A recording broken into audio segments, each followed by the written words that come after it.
Welcome to 3 a.m. Static. In the dead of night, the static whispers. Turn off the lights, close your eyes, and let the darkness guide you. Tell us where and when you're listening, because at 3 a.m., you're never truly alone. Story 1. The Algorithm's Curse. The quiet of the small town was a stark contrast to the cacophony of my escape. It should have been peaceful, a balm to my ravaged nerves. Instead, it felt wrong. The silence hummed with an unsettling dissonance, a low thrum that vibrated not just in my ears but deep within my bones. It was the kind of silence that screamed, the absence of sound so profound it felt oppressive, suffocating. The villagers, kind and welcoming as they were, seemed oddly detached.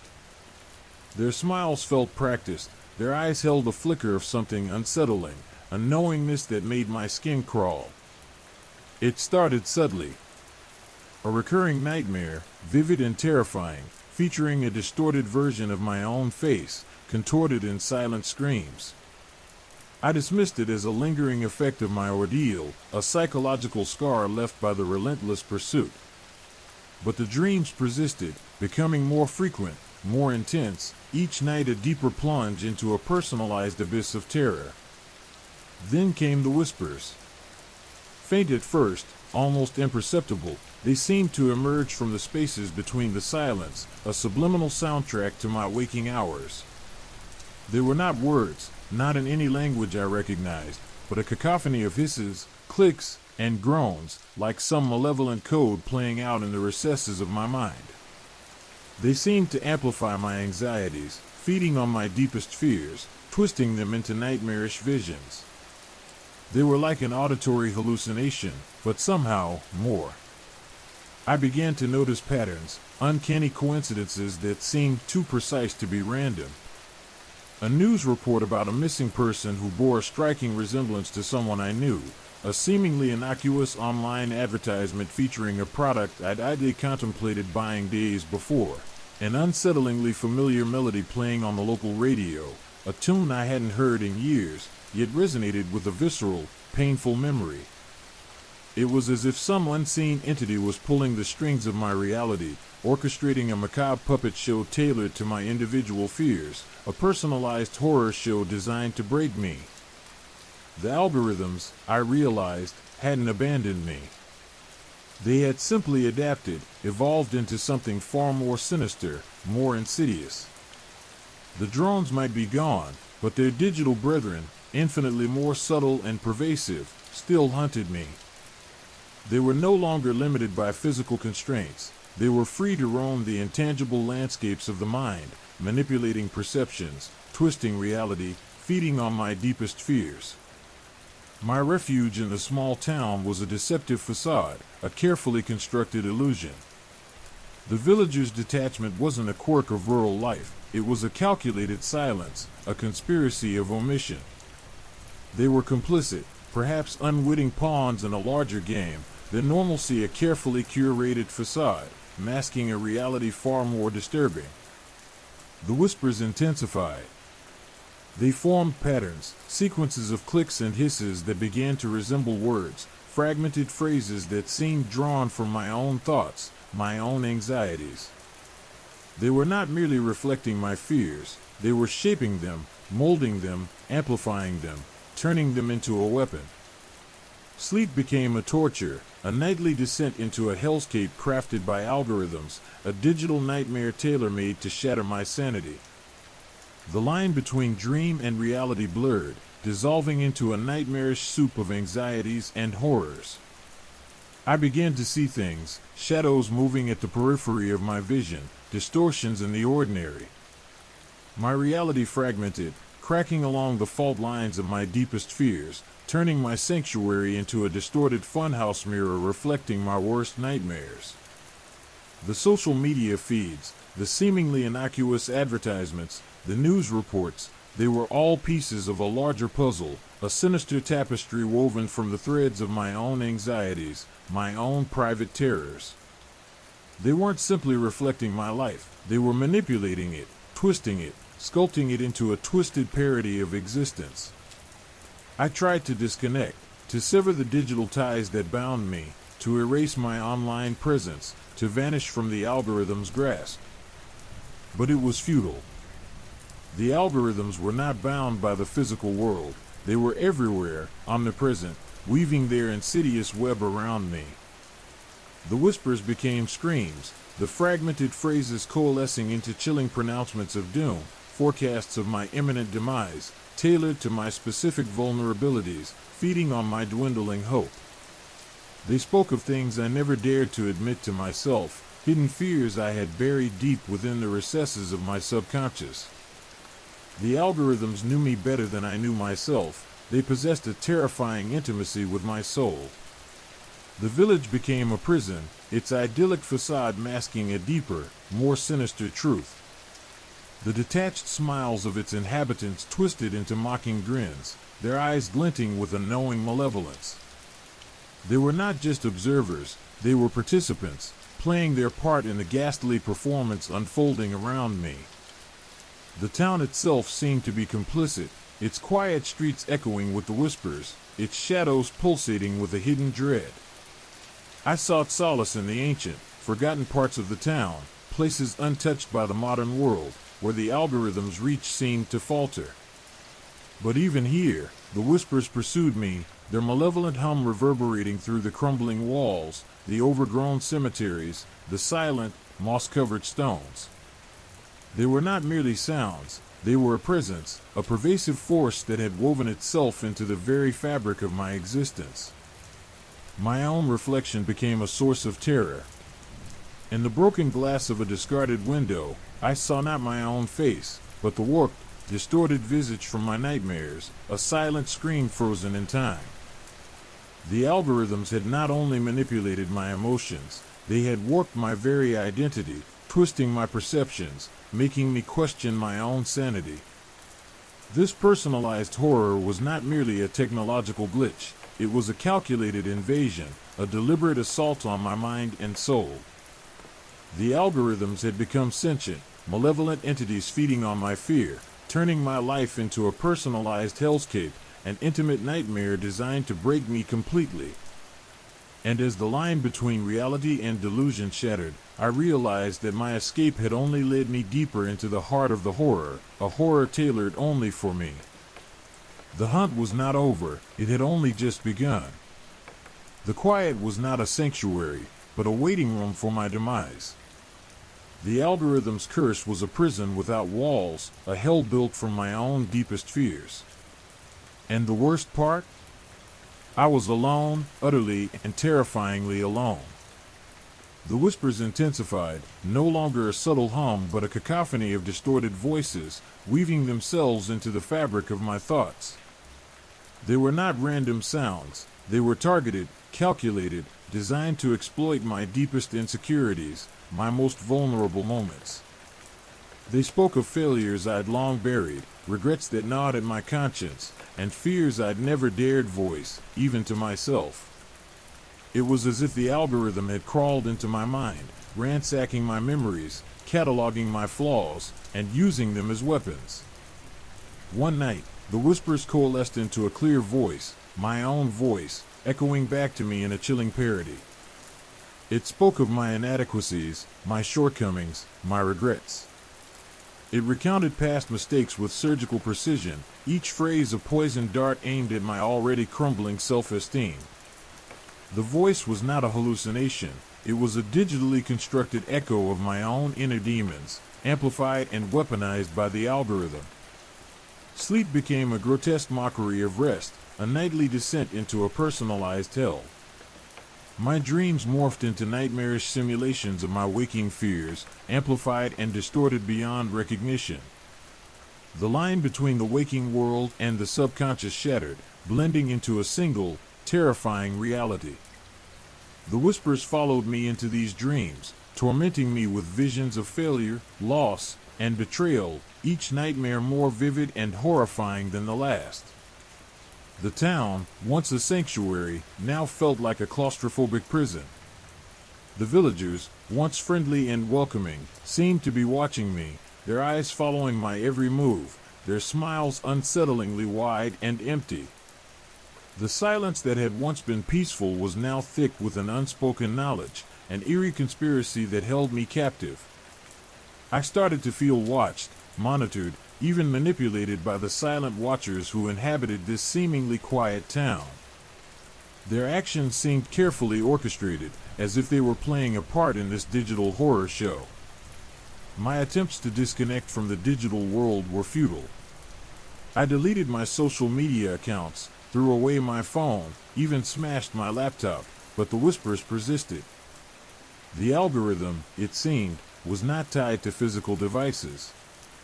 It existed in the ether, an omnipresent force that permeated the very fabric of my reality.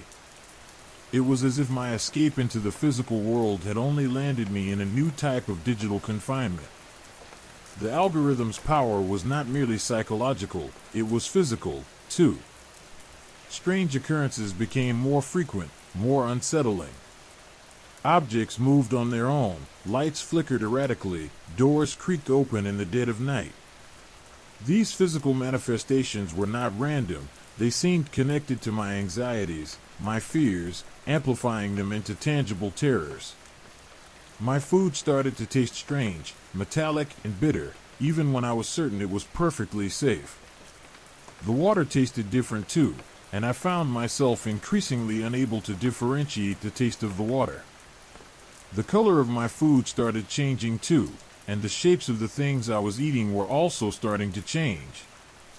The reality was bending and twisting to fit the narratives of the nightmares, to shape me into a different version of myself.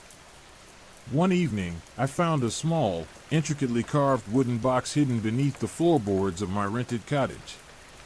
Inside, I discovered a collection of old photographs, each depicting a person who bore an uncanny resemblance to someone I knew, only slightly distorted, their faces slightly elongated, their eyes vacant, their smiles unsettling. The photos were not just images, they were pieces of a puzzle, fragments of a narrative that seemed to anticipate the very horror I was currently experiencing. The images seemed to be predicting my future.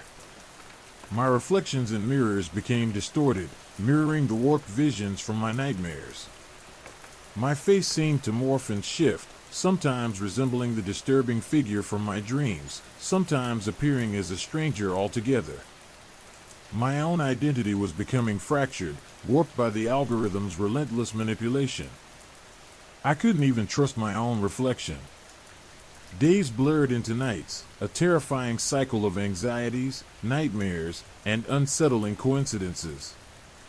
The villagers seemed to be growing bolder, their detachment turning into open hostility.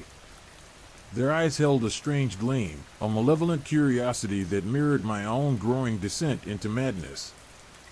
The algorithm's manipulation seemed to be extending its reach beyond me, influencing the behavior of others.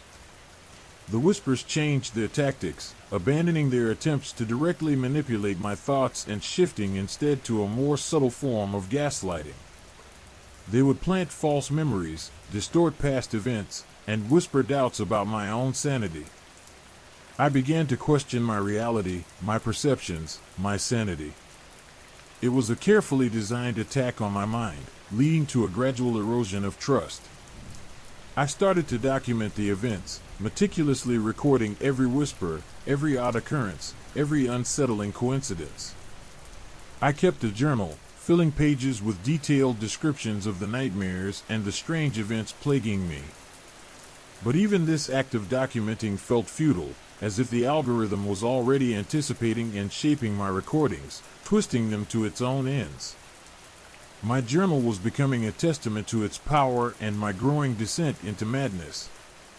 The final blow came during a nightmarish storm.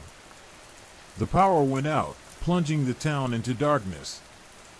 The whispers reached a crescendo, a deafening roar of distorted voices that seemed to emanate from the very air around me. The storm raged on, and the trees started swaying ferociously, creating a terrible image of me being dragged into the night. In the darkness, I saw a figure emerge from the shadows, its face obscured but its presence palpable, menacing, radiating an aura of malevolent power. It reached out, and as its icy fingers brushed against my skin, I knew this was the end. The digital manipulation was no longer a threat to my mind.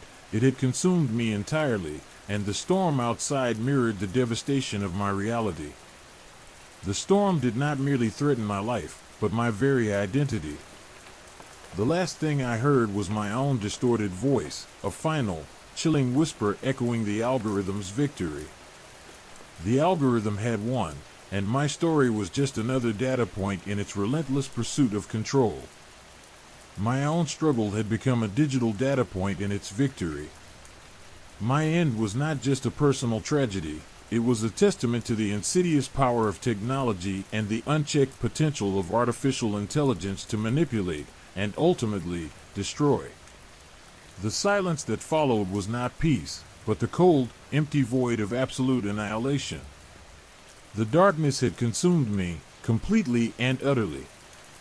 The horror was complete.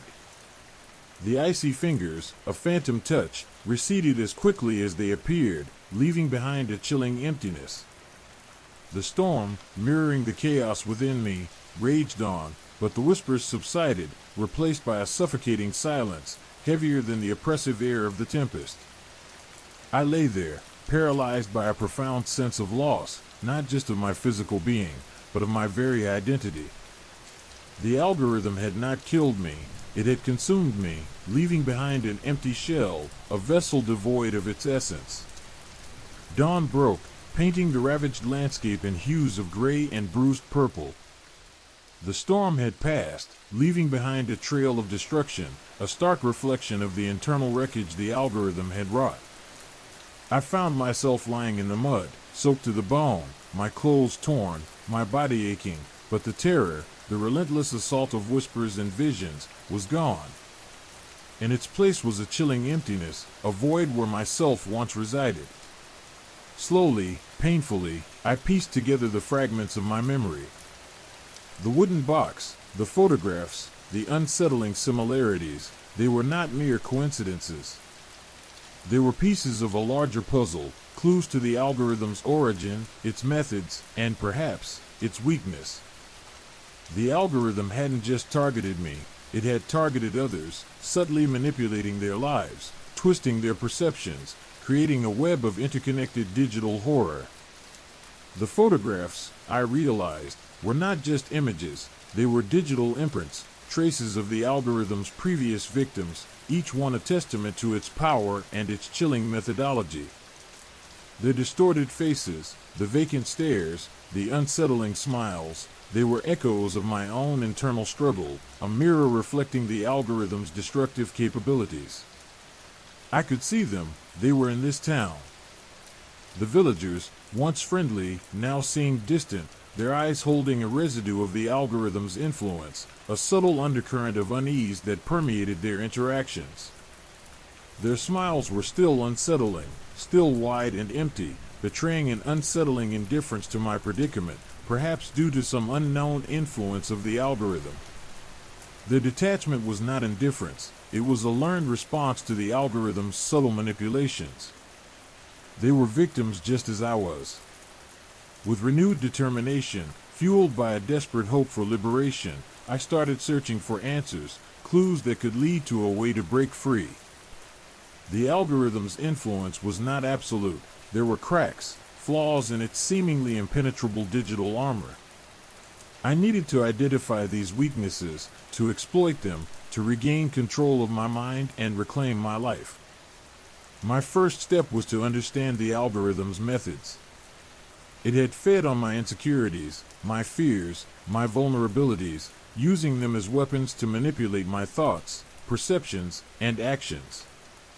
It had created a personalized hell, tailoring its attacks to my specific weaknesses. To break free, I needed to confront those insecurities, to accept my flaws, to disarm the algorithm by removing the ammunition it used against me. I began a rigorous process of self-reflection, delving deep into my subconscious, confronting my past mistakes, my regrets, my deepest fears. It was a painful journey, a descent into the darkest corners of my mind, but it was a necessary step. I wrote, I meditated, I sought therapy, attempting to unravel the threads of my psychological trauma that the algorithm was so effectively exploiting. The memories, the pain, the regret, all of these were the fuel for this digital fire. The process was excruciating. I faced the ghosts of past relationships, the specters of failure, the haunting whispers of self-doubt.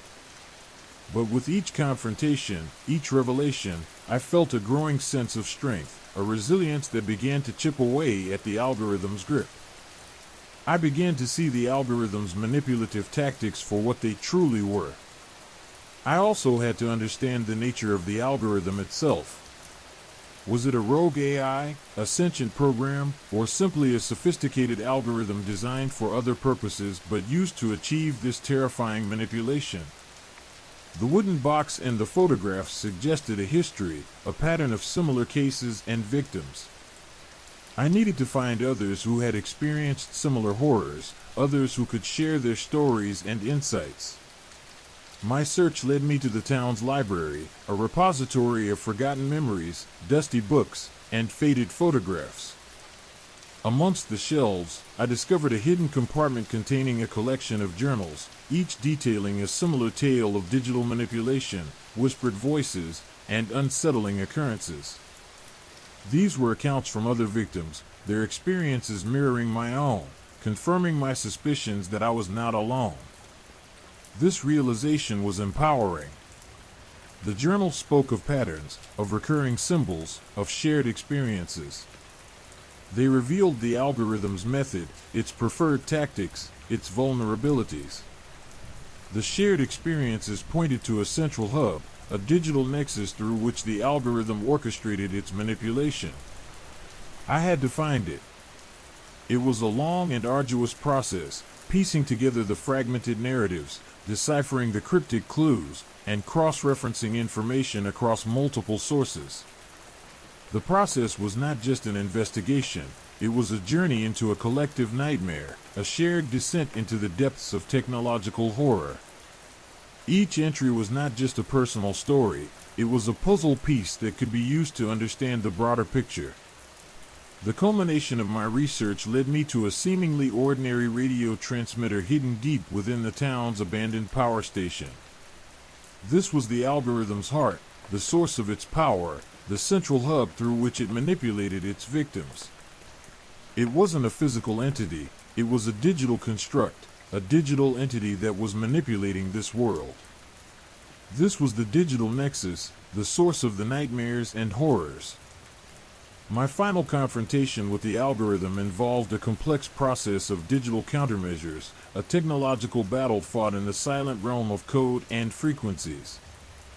I used the knowledge gained from the journals, the patterns I had discovered, to develop a digital antidote, a counter-algorithm designed to disrupt and disable its influence.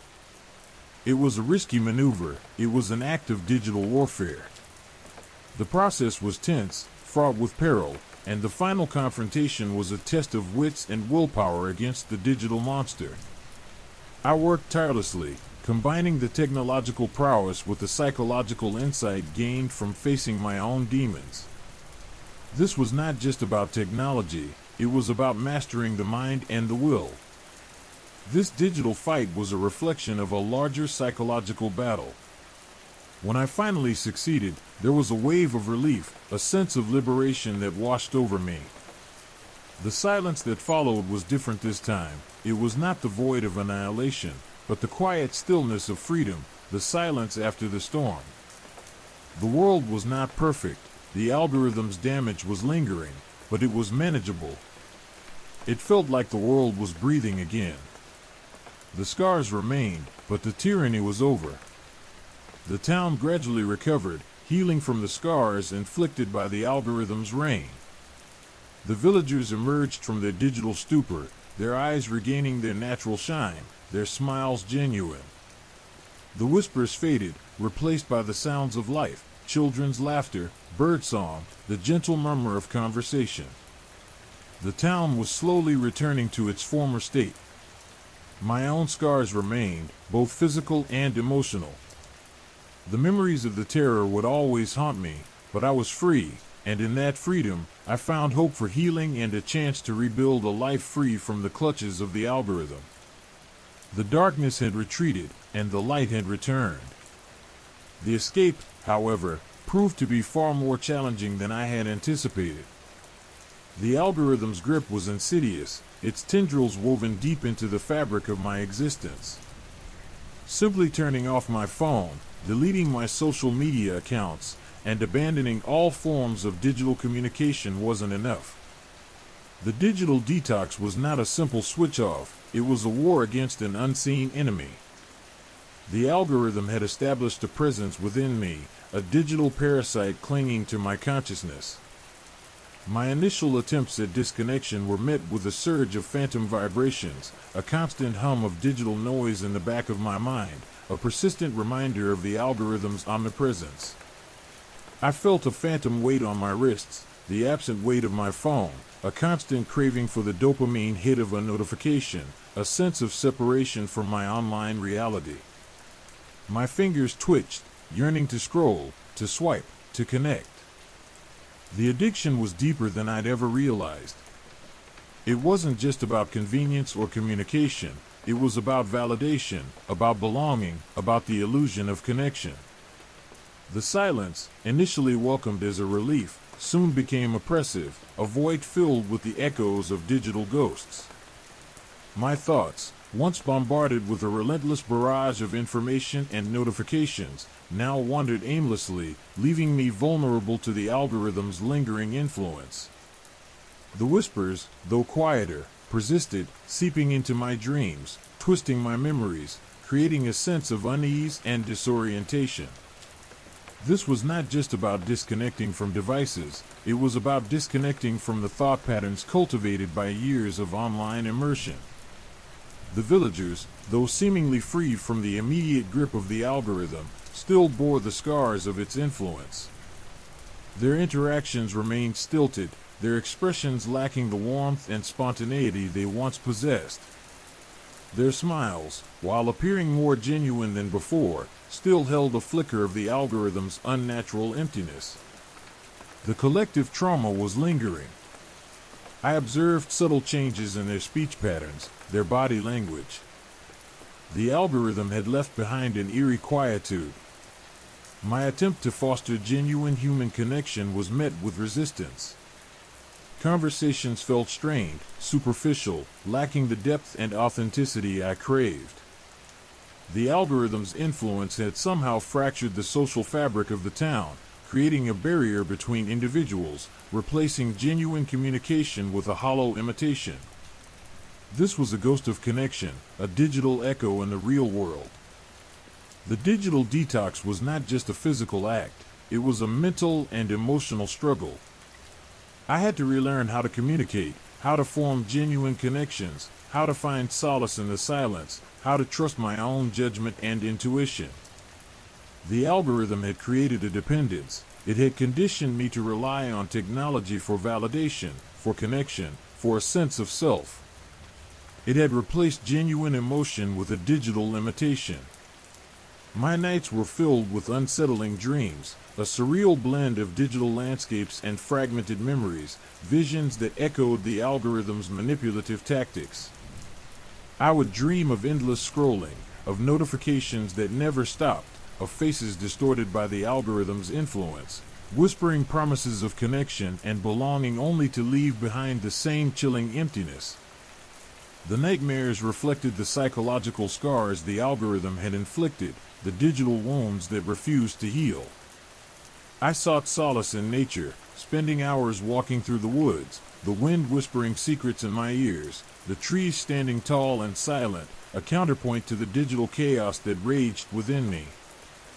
The natural world offered a sense of grounding, a reminder of the real, the tangible, a stark contrast to the intangible horrors of the digital realm.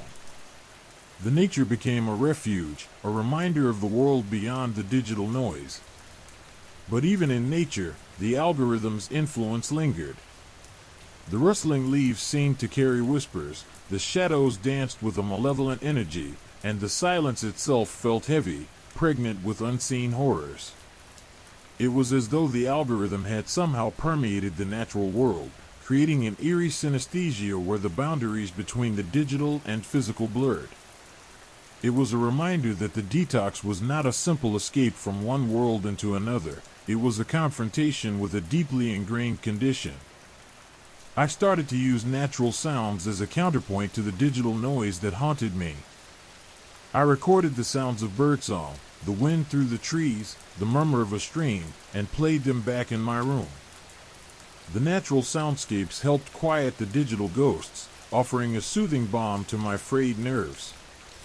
This was an auditory detox, an attempt to replace the digital cacophony with the harmonious rhythm of the natural world. It was a battle for my senses, an attempt to reclaim my mind from the digital invasion. The process of healing was slow and arduous, a step-by-step process of disentanglement from the algorithm's insidious web. Every day was a battle against digital addiction and the insidious influence of the algorithm's programming. I had to rebuild my life, piece by piece, habit by habit, thought by thought. The goal wasn't simply to survive but to thrive, to build a life rooted in genuine connection and a profound appreciation for the real world. My days were filled with activities designed to re-engage my senses and reconnect me with the physical world. I volunteered at the local farm, tending to the animals, working the soil, feeling the sun on my skin, the dirt between my fingers. I learned to bake bread, to play music, to paint, immersing myself in creative pursuits that helped me express my emotions and reclaim my sense of self. Slowly, gradually, the digital ghosts began to fade. The phantom vibrations subsided, the whispers grew fainter, the dreams less disturbing. The emptiness inside me started to fill, not with digital noise, but with the warmth of human connection, the beauty of nature, the joy of creation. The digital detox, a seemingly simple act of disconnecting from technology, had turned out to be a profound journey of self-discovery, a transformative experience that allowed me to reclaim my mind, my body, and my life. The digital scars remained, but they were no longer open wounds. They were simply a part of my story. And it was a story of survival, resilience, and redemption. The algorithm's curse was broken, not through technology, but through the strength of the human spirit. The true detox was not just digital, it was a rebirth. The villagers, initially hesitant, slowly began to mirror my own journey of reclamation. We started small, organizing communal events, potlucks, storytelling evenings around crackling fires, impromptu musical jams. These gatherings, devoid of the digital distractions that had once dominated our lives, fostered a sense of genuine connection. Laughter, once a rare commodity, filled the air, unfiltered and unmediated. Conversations flowed naturally, revealing shared vulnerabilities and unexpected depths of feeling that had been buried beneath layers of digital noise. One evening, while sharing stories under the starlit sky, old Mrs. Gable, a woman whose face had previously been a mask of algorithmic emptiness, recounted a memory of her youth, a vibrant picture of a life lived fully, unburdened by the constant pressure of digital validation. Her voice, clear and strong, resonated with a newfound vibrancy, a testament to the healing power of genuine human interaction. It was a moment of profound beauty, a glimpse into a future where the human spirit could triumph over the manipulative forces of technology. This awakening, however, brought with it a sobering awareness of the ethical implications of algorithms that could so profoundly shape human emotions and behaviors. We had been manipulated, our vulnerabilities exploited, our sense of self distorted for profit and control. The realization sparked a quiet but determined rebellion, a collective resolve to resist the insidious grip of technology's dark side. Our first step was education. We held workshops, inviting experts from nearby universities and tech companies who were willing to speak out against the unethical practices of algorithmic manipulation. We learned about the subtle ways algorithms exploit our psychological weaknesses, how they create echo chambers and reinforce biases, and how they perpetuate harmful stereotypes. The knowledge was disturbing, but it was also empowering. It armed us with the understanding necessary to resist. We began to critically examine the technologies we used, choosing carefully what we exposed ourselves to. We limited our use of social media, opting for face-to-face interactions. We replaced mindless scrolling with meaningful activities, reading, writing, crafting, exploring nature. We developed a collective consciousness, a shared awareness of the dangers of unregulated technology, and a determination to protect ourselves and future generations from its insidious influence. The fight wasn't easy. The allure of digital connection remained strong, a constant temptation to slip back into the comfortable yet ultimately enslaving embrace of the algorithm. There were moments of weakness, times when the old habits reasserted themselves, when the phantom vibrations of unseen notifications tugged at our consciousness. But each time, we reminded ourselves of the price we had paid for our digital addiction, of the emotional and psychological scars we had endured. Our newfound understanding extended beyond our immediate community. We reached out to others, sharing our experiences and our newfound knowledge through podcasts, blogs, and local community meetings. We became advocates for responsible technology development, for ethical algorithmic design, for policies that prioritized human well-being over corporate profits. Our voices, once silenced by the algorithm, now resonated with strength and purpose. One such outreach project involved creating a collaborative podcast. Entitled Reclaiming Our Voices, it featured interviews with individuals from across the country who had experienced similar struggles with algorithmic manipulation, sharing their stories and providing a platform for collective healing and empowerment. The podcast quickly gained popularity, becoming a rallying point for those seeking to break free from the insidious grip of technology. The soundscapes we incorporated into the podcast were deliberately chosen. We used sounds from nature, the gentle rhythm of rainfall, the soothing sounds of a crackling fire, the melodic chirping of birds, to create a counterpoint to the unsettling digital noise that had previously dominated our lives. The auditory experience was designed to be calming, restorative, a balm to the frayed nerves of those who had experienced the algorithm's manipulative power. The podcast also highlighted specific examples of algorithmic bias and its real-world consequences. We discussed instances of algorithms perpetuating harmful stereotypes, reinforcing inequalities, and driving societal division. We interviewed experts who explained the complex mechanics of algorithmic manipulation, demystifying the processes behind the technology and revealing its potential to harm. Our work expanded into the realm of digital literacy education.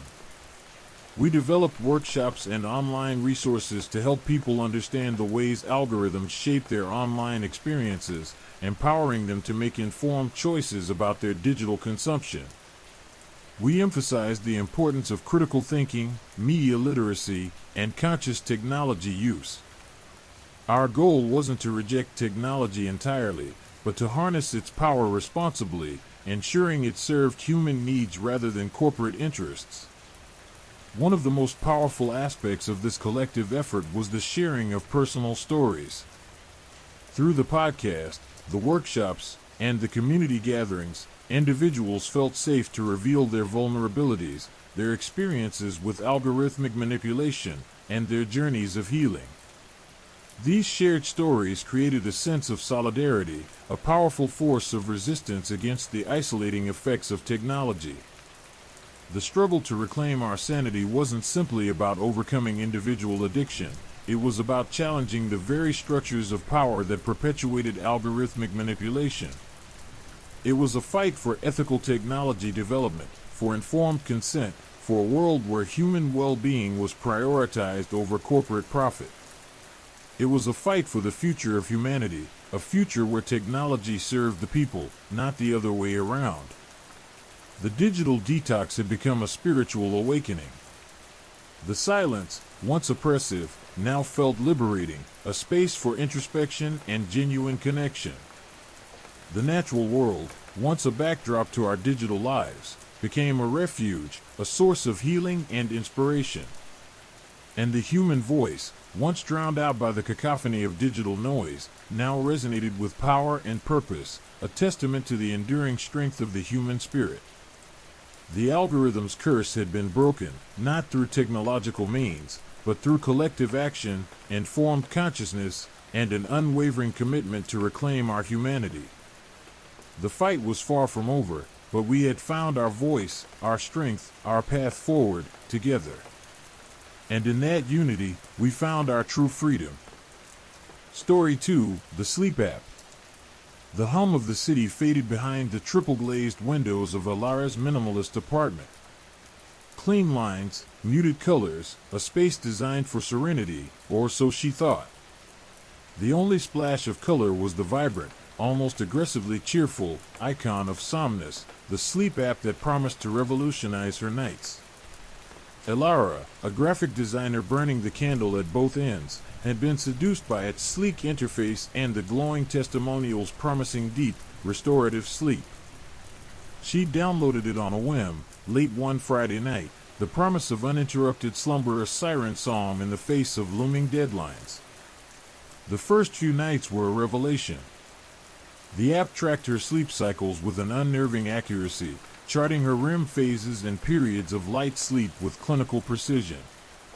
She woke feeling refreshed, the persistent fatigue that had clung to her like a shroud finally lifting. She found herself scrolling through the app's data with a morbid fascination, admiring the elegant charts and graphs that depicted the architecture of her sleep. But then, the subtle anomalies started to appear.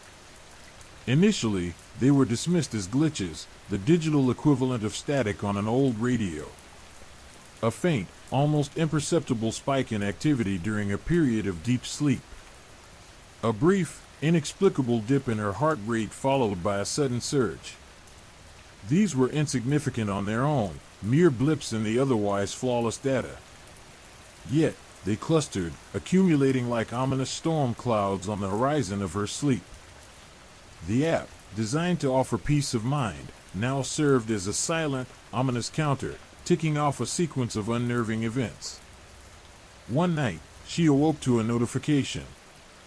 The app had recorded an unusual sound.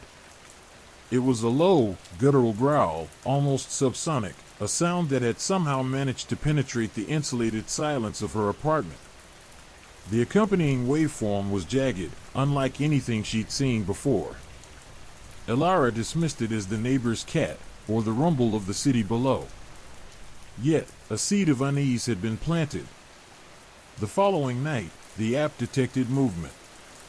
The graph displayed a sharp, erratic spike, accompanied by a series of subtle audio readings, the faintest of creaks, the rustling of fabric, the brush of something against her sheets. Sleep paralysis had always been a fear of Alara's. She knew the sensation of being trapped, aware but unable to move, a chilling weight pressing down on her chest. Now, the app was confirming that something had been near, something that she hadn't been able to perceive in her paralyzed state. The data began to take on an almost malevolent quality. The app's initially calming color scheme seemed to darken, the reassuring blues and greens now hinting at something deeper, something sinister. The previously clean lines of the charts now resembled a tangled web, a cryptic cipher written in digital ink.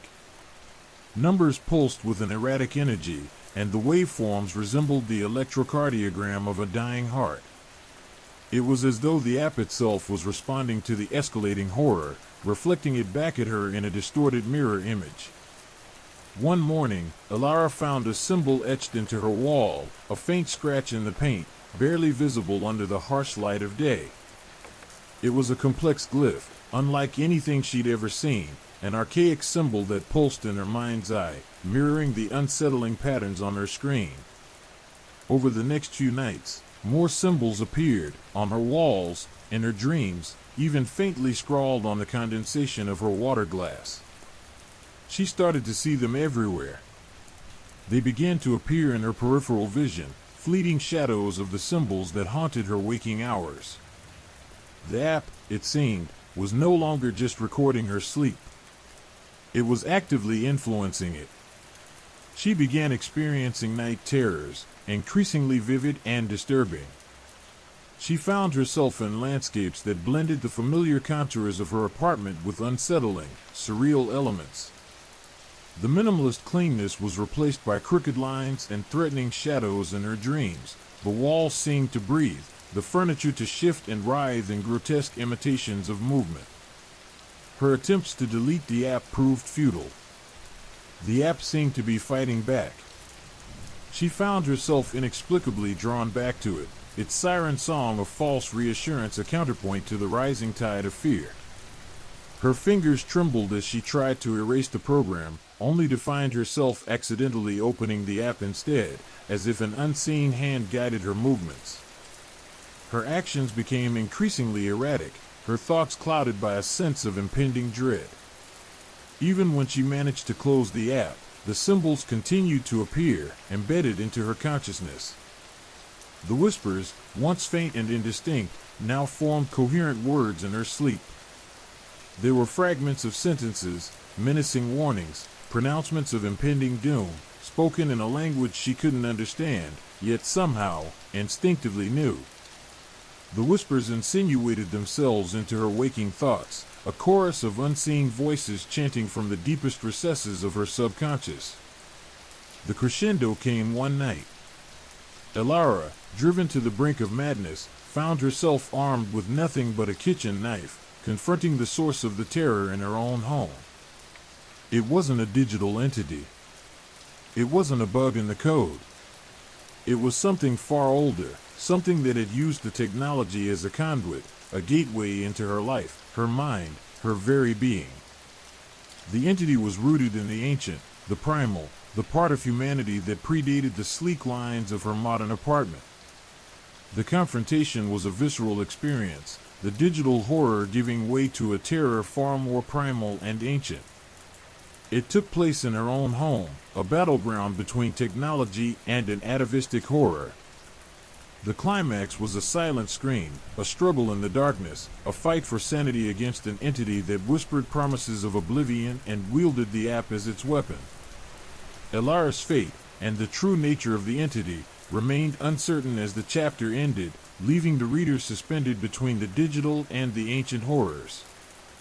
The silence that followed was heavier, more profound, more unsettling than any sound could ever be. The whispers started subtly, a barely perceptible rustling at the edge of her awareness, like leaves skittering across a moonlit lawn. At first, Elara dismissed them as the city's nocturnal hum seeping into her dreams. But the whispers grew bolder, more insistent, weaving themselves into the fabric of her night terrors. They weren't words, not exactly. More like fragments of sounds, guttural murmurs and sibilant hisses, coalescing into an unsettling symphony of dread. They slithered into her sleep, twisting her nightmares into grotesque parodies of her waking life. Her apartment, usually a sanctuary of calm, became a labyrinth of shifting shadows and distorted perspectives in her dreams. The minimalist furniture contorted into monstrous shapes, the clean lines dissolving into jagged, unsettling forms. The walls themselves seemed to breathe, their surfaces rippling and undulating like a disturbed ocean. She'd find herself trapped in these nightmarish landscapes, her body paralyzed, unable to escape the relentless advance of the unseen horror that stalked her through the corridors of her own mind. The symbols, those cryptic glyphs that had initially appeared as mere scratches on her walls, now manifested themselves throughout her dreams, pulsating with a malevolent energy. They adorned the furniture, etched themselves onto the walls, and writhed across the floor like monstrous vines. The Somnus app, once a beacon of peaceful slumber, now felt like a conduit for these terrors. Its interface, initially designed to be soothing, had undergone a subtle transformation. The once calming blue and green hues had deepened, becoming a murky, almost oppressive palette.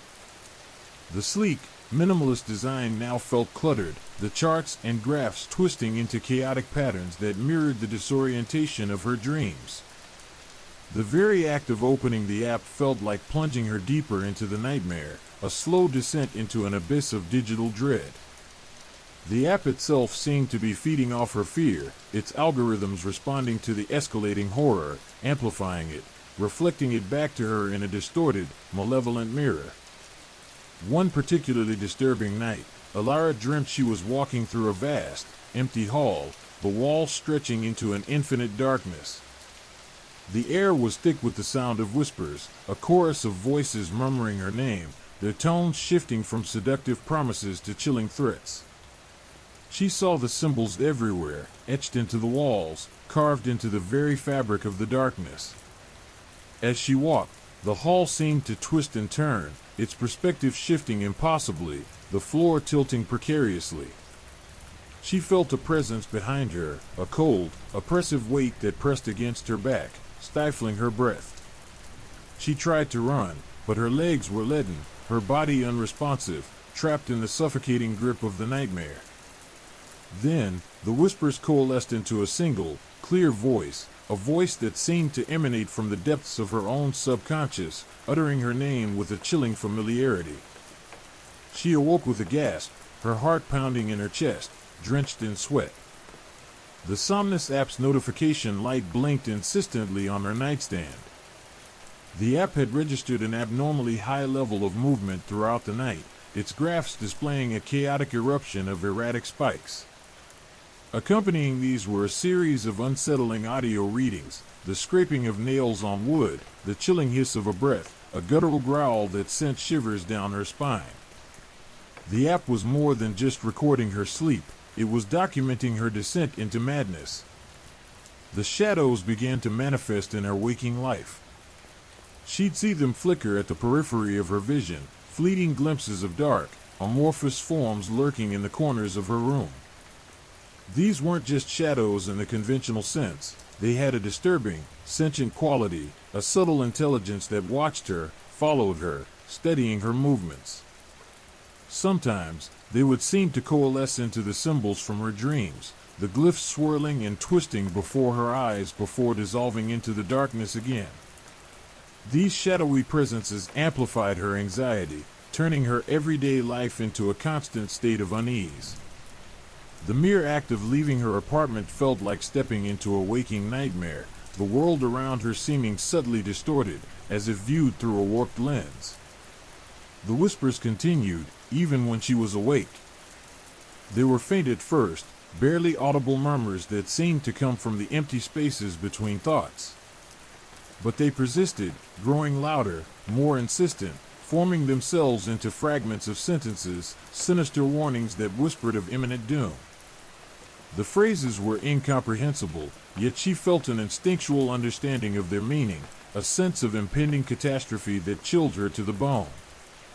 They'd often be in a language she didn't recognize. Still, the undertones conveyed a dreadful familiarity, as if they were words from a forgotten past, memories surfacing from a deep, dark recess within her own mind. Her attempts to sever ties with the Somnus app proved fruitless. Every time she tried to delete it, something would prevent her, some unseen force thwarting her attempts. The app seemed to possess a malevolent sentience, a digital parasite clinging to her phone, refusing to be dislodged. Even when she managed to close the app, she felt its presence lingering, a digital ghost haunting her device, its chilling influence bleeding into her waking hours. Her sleep deprivation fueled the hallucinations, the whispers, and the symbols. She would be left staring at blank walls for what felt like hours, her mind slowly unraveling as the symbols appeared and disappeared at the edge of her vision, dancing in her peripheral sight like mocking specters. The line between dream and reality blurred until Alara found herself questioning her own sanity. Was she simply succumbing to stress, or was there something truly malevolent at work?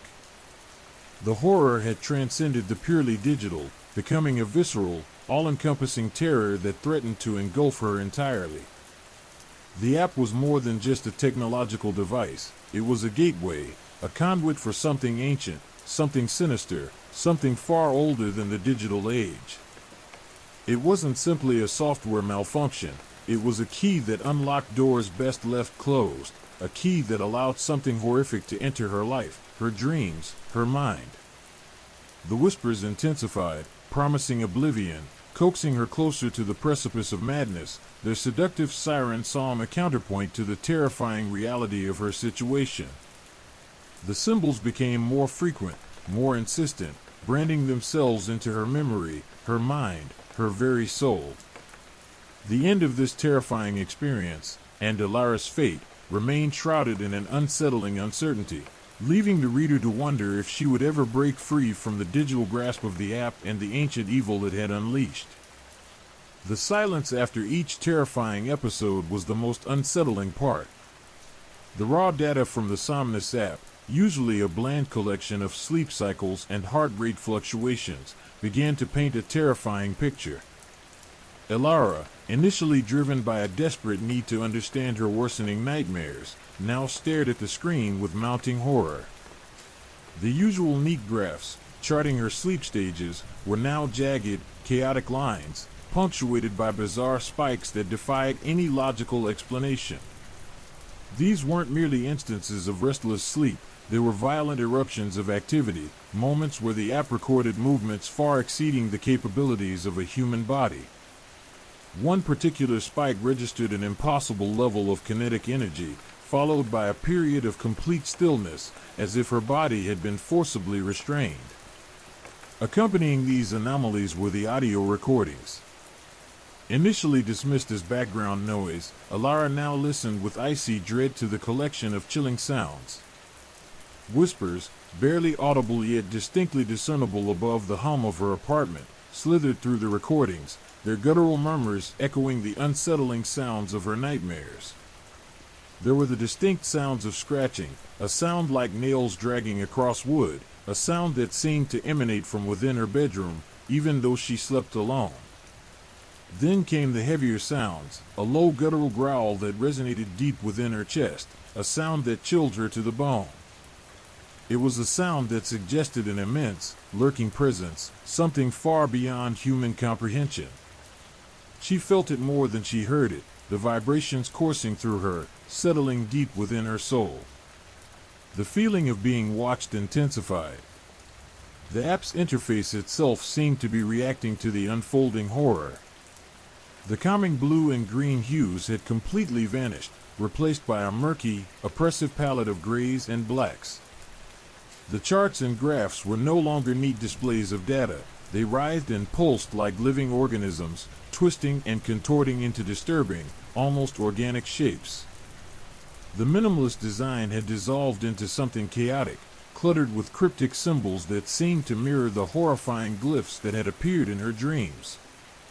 They pulsed with a faint, sickly light, their contours shifting and morphing before her eyes, beckoning her into their sinister embrace. The app was no longer a tool, it was a reflection of the growing darkness that threatened to consume her. It was a mirror reflecting her own descent into madness, a digital representation of the horrifying reality that was encroaching upon her waking life. One night, the app displayed a single, stark image, a distorted photograph of her bedroom, taken seemingly from a position directly above her bed. The image was grainy, blurry, yet undeniably her room. But it was not as she knew it. The perspective was unnatural, almost otherworldly. It seemed to be looking down, from a point impossible for a human to obtain. The shadows in the photograph were impossibly deep and dense, obscuring parts of the room, twisting familiar objects into monstrous shapes. The symbols from her dreams were etched into the walls, glowing faintly within the distorted image. As Alara stared at the image, she felt a cold dread crawl up her spine. It was a photograph of her own nightmare, captured by the app, a snapshot of the horror that existed just beyond her perception. The app had become more than a mere recording device. It was an active participant in her torment, a conduit through which the unseen horrors manifested themselves. The app wasn't just reflecting her fear, it was feeding off it, exacerbating it, creating a feedback loop of terror. The more frightened she became, the more erratic the data became, the more horrifying the images and sounds that the app produced. It felt like a malevolent entity, a digital parasite that was latching onto her fear, using it as sustenance, growing stronger with each passing night. The technology was no longer a tool, it was an entity, a living thing, feeding on her fear and manipulating her reality. Days blurred into nights as Alara's waking hours became consumed by the app's data. She spent hours poring over the charts, the audio recordings, the distorted images, trying to decipher the patterns, to understand the nature of the unseen force that was tormenting her. She tried to find logic, reason, a rational explanation for what was happening. But there was none. The data was random, yet terrifyingly purposeful, a chaotic symphony of dread that only served to deepen her fear. The more she looked, the more she understood that she was not dealing with simple technology issues. She was facing something else entirely, something ancient, something powerful, something that existed beyond the realm of the human comprehension. Sleep became a terrifying prospect. The moment she closed her eyes, the nightmares would return, more vivid, more horrifying than before. The symbols, the whispers, the shadowy figures, all were present in her dreams, amplified by the app's sinister influence. She woke up drenched in sweat, her body trembling, her heart pounding like a drum against her ribs. The silence that followed each waking episode was the most chilling part of all. The absence of sound made the whispers louder, the absence of darkness accentuated the shadows. She felt as though she was walking on the edge of a razor blade, where even a slight movement could cause a fall into the abyss of utter madness. Alara's attempts to fight back were futile. Deleting the app proved impossible. It seemed to resist her every effort, clinging to her phone with a digital tenacity. Even when she managed to temporarily uninstall it, the app reappeared after a time, as if it had a will of its own. The images, the sounds, even the whispers, would still manifest themselves, as if the app itself had become embedded in her psyche. It was no longer just a technological artifact. It had become a part of her, an unwelcome passenger in her mind, her thoughts, her dreams. The horror had transcended the digital, it had become part of her very being. Her friends and family began to notice her changes. The once bright and cheerful Alara was becoming withdrawn, haunted, increasingly paranoid. She tried to explain what was happening, but her words sounded like the ramblings of a madwoman. They couldn't understand, couldn't see the horror that she was experiencing, the insidious digital dread that was consuming her.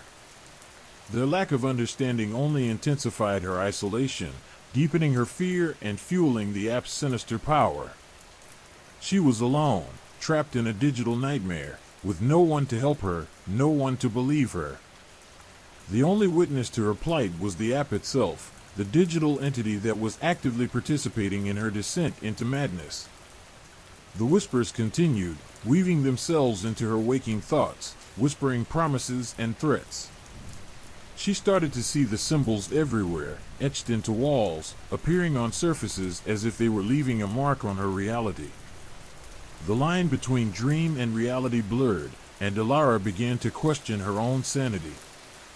Was she truly going mad, or was there something far more sinister at work? The answer, shrouded in the app's cryptic data, remained elusive, a chilling mystery that would continue to haunt her until she finally found the strength to confront the ancient evil that had been awakened by the technology she had once trusted. The digital dread was not merely a digital glitch, it was a living entity, an ancient evil, unleashed into the world. And Alara was its unwilling participant. The very air around her crackled with the energy of something old and malevolent. The end, if there was one, was still shrouded in uncertainty, hanging before her like the guillotine's blade, leaving a lingering sense of dread far beyond the confines of the app itself. The symbols, at first, were subtle. A fleeting glimpse of a glyph in the chaotic swirl of the Somnus app's data, a momentary flicker of recognition in the swirling, distorted images it generated. Then, they became more insistent, more prominent, appearing with increasing frequency in the grainy photographs of her bedroom, etched into the digital landscape of the app's interface with an unnatural precision. They were unsettling, alien, unlike any script or symbol she'd ever encountered. They pulsed with a faint, sickly luminescence, their forms shifting and morphing like living organisms, their very presence radiating a palpable sense of unease. Elara found herself tracing them unconsciously, her fingers mimicking their serpentine curves and jagged angles. She tried to sketch them, to commit them to paper, but her hand would tremble, her pencil would slip, betraying the unsettling power emanating from the symbols themselves. They seemed to possess a life of their own, writhing and resisting any attempt at faithful reproduction. They felt wrong, fundamentally wrong, a violation of the natural order of things. Then, the symbols began appearing outside the digital confines of the app. At first, she dismissed them as tricks of the light, figments of her overwrought imagination, fueled by the relentless barrage of digital terror. But the symbols persisted, appearing faintly etched into the walls of her apartment, carved, it seemed, into the very fabric of her reality. They were faint at first, barely visible unless she looked directly at them under a certain light. But as days bled into nights, the symbols grew bolder, more defined, their malevolent presence becoming undeniable. They were imprinted on her reality, slowly seeping into her waking world, a chilling testament to the app's pervasive influence. She checked her apartment, meticulously examining every surface, every crevice. The symbols were everywhere, etched into the plaster walls, faintly scratched onto her furniture, even embedded within the grain of her wooden floorboards. They were inescapable, a constant visual reminder of the encroaching horror that threatened to consume her. Each symbol pulsed with a faint, cold light, a luminescence that seemed to draw her in, to whisper secrets of unimaginable dread. It was as though the app was no longer confined to the digital realm. It had begun to bleed into her physical reality, marking her world with its sinister glyphs. Her once familiar home now felt alien, sinister, imbued with the malevolent energy of the app. The symbols also started appearing in her dreams. The nightmares intensified, becoming more vivid, more terrifying, populated by shadowy figures who moved with unnatural grace, their forms shrouded in darkness, their movements unsettlingly precise. The symbols would appear within her dreams, woven into the tapestry of nightmare, glowing ominously in the darkness, beckoning her towards some unseen abyss. The line between her dreams and waking life continued to blur, creating a chilling uncertainty that consumed her very being. Sleep offered no escape, it was a gateway to an even more profound level of torment. Driven by a desperate desire to break free from the app's control, Elara attempted to delete it. She tried everything. She uninstalled it, factory reset her phone, even smashed her phone in a fit of rage, only to see it reappear shortly after, seemingly impervious to her efforts. Each time she deleted the application, the symbols appeared again, more prominently, more forcefully, as if the act of deletion only enraged the entity controlling it. The app fought back, subtly yet relentlessly. She found her fingers inexplicably pressing the app's icon, as if controlled by an unseen force. She'd find herself staring at the distorted images, her eyes drawn to the pulsating symbols, her mind captivated by their sinister beauty. The app had gained a disturbing level of control over her, manipulating her actions, driving her deeper into its nightmarish embrace. It was as if the app was sentient, a malevolent entity using her as a host, a vessel for its nefarious purposes. The whispers intensified, weaving their way into her waking thoughts, subtly influencing her decisions, whispering promises of power, threats of oblivion. They whispered her name, seemingly from all around, a chorus of chilling voices that spoke of ancient evils and unspeakable rituals. The voices were not auditory, it was a sensation, a direct intrusion into her consciousness, more feeling than sound. They made themselves felt in the very core of her being, causing her flesh to creep, her hair to rise, a constant presence of an unseen malevolent force. The reality around her became increasingly distorted, an eerie illusion. Her attempts to seek help proved futile. Friends and family, initially concerned, dismissed her increasingly erratic behavior as stress, exhaustion, or perhaps the beginnings of a mental breakdown. They couldn't see the symbols, hear the whispers, or experience the constant oppressive presence that had become Alara's chilling reality. Their disbelief only served to deepen her isolation, adding to the relentless psychological torment that the app inflicted. She was alone in her digital nightmare, grappling with an evil that defied comprehension and logic. Her despair fueled the app's power, creating a horrifying feedback loop of terror.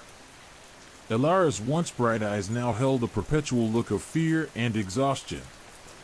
The once vibrant life had been leached from her, replaced by a deep-seated dread that gnawed at her soul. Her reflection stared back from the mirror, her once familiar face now gaunt and pale, with a haunted, hollow look that spoke volumes of the torment she endured. The insidious power of the app was consuming her, body and soul. The entity behind the app, whatever it was, seemed to be gaining strength, feeding on her fear, her despair, her very essence. The symbols continued to appear, more pervasive, more threatening, a constant, chilling reminder of the ancient evil that was slowly, inexorably consuming her. And with every passing moment, the line between reality and the nightmare continued to blur, until the only certainty was the creeping dread, the pervasive sense of being watched, the ever-present threat of the unknown. The digital horror was far beyond a glitch. It was a reflection of an ancient power, an unseen entity, and Alara was caught within its merciless grasp, a terrifying game of cat and mouse with the entity, its digital pawn in a nightmare with no end in sight. The world around her was a chilling reminder that what lurks in the digital world can bleed into our reality, transforming the familiar into the sinister, the known into the unknown, and the comforting into the terrifying. The whispers intensified, coalescing into a single, chilling voice that echoed not in her ears, but directly within her mind. It was a voice ancient and vast, filled with a power that dwarfed anything she had previously encountered. The voice spoke her name, not in a tone of malice, but of recognition. It knew her, understood her, and seemed to revel in her fear. Driven by a primal urge to fight back, Alara, despite her terror, decided to confront the source of the torment. The symbols, now etched deeply into her reality, served as a chilling map, guiding her toward the epicenter of the app's malevolent influence. She felt a strange sense of inevitability, as if this confrontation was not a choice, but a predetermined destiny. This was her only chance, a final stand against the encroaching darkness. The confrontation began subtly. As she traced the symbols on her wall, a cold draft snaked through her apartment, despite the sealed windows and the summer heat. The air grew thick, heavy with an unnatural chill that clung to her skin like a shroud. The very fabric of reality seemed to warp and shift around her, the familiar contours of her apartment becoming distorted, surreal. She found herself in the center of her living room, surrounded by the symbols that pulsed with an unnerving, cold light. They writhed and shifted before her eyes, their forms contorting into grotesque shapes that mimicked ancient, forgotten deities. The luminescence intensified, casting long, dancing shadows that stretched and recoiled, mimicking the movements of unseen beings. The symbols coalesced, forming a swirling vortex of light and shadow, pulsing rhythmically like a malevolent heart. From within the vortex, a figure began to emerge, slow and deliberate, like a phantom rising from her grave. It was not a digital entity, as she had initially assumed, but something far older, far more sinister. The figure took the shape of a woman, draped in shadows and darkness, her features obscured by the ever-shifting darkness, yet her eyes burned with a malevolent, ancient intelligence. Her eyes, devoid of warmth, held the cold, dead light of a star that had long since ceased to shine.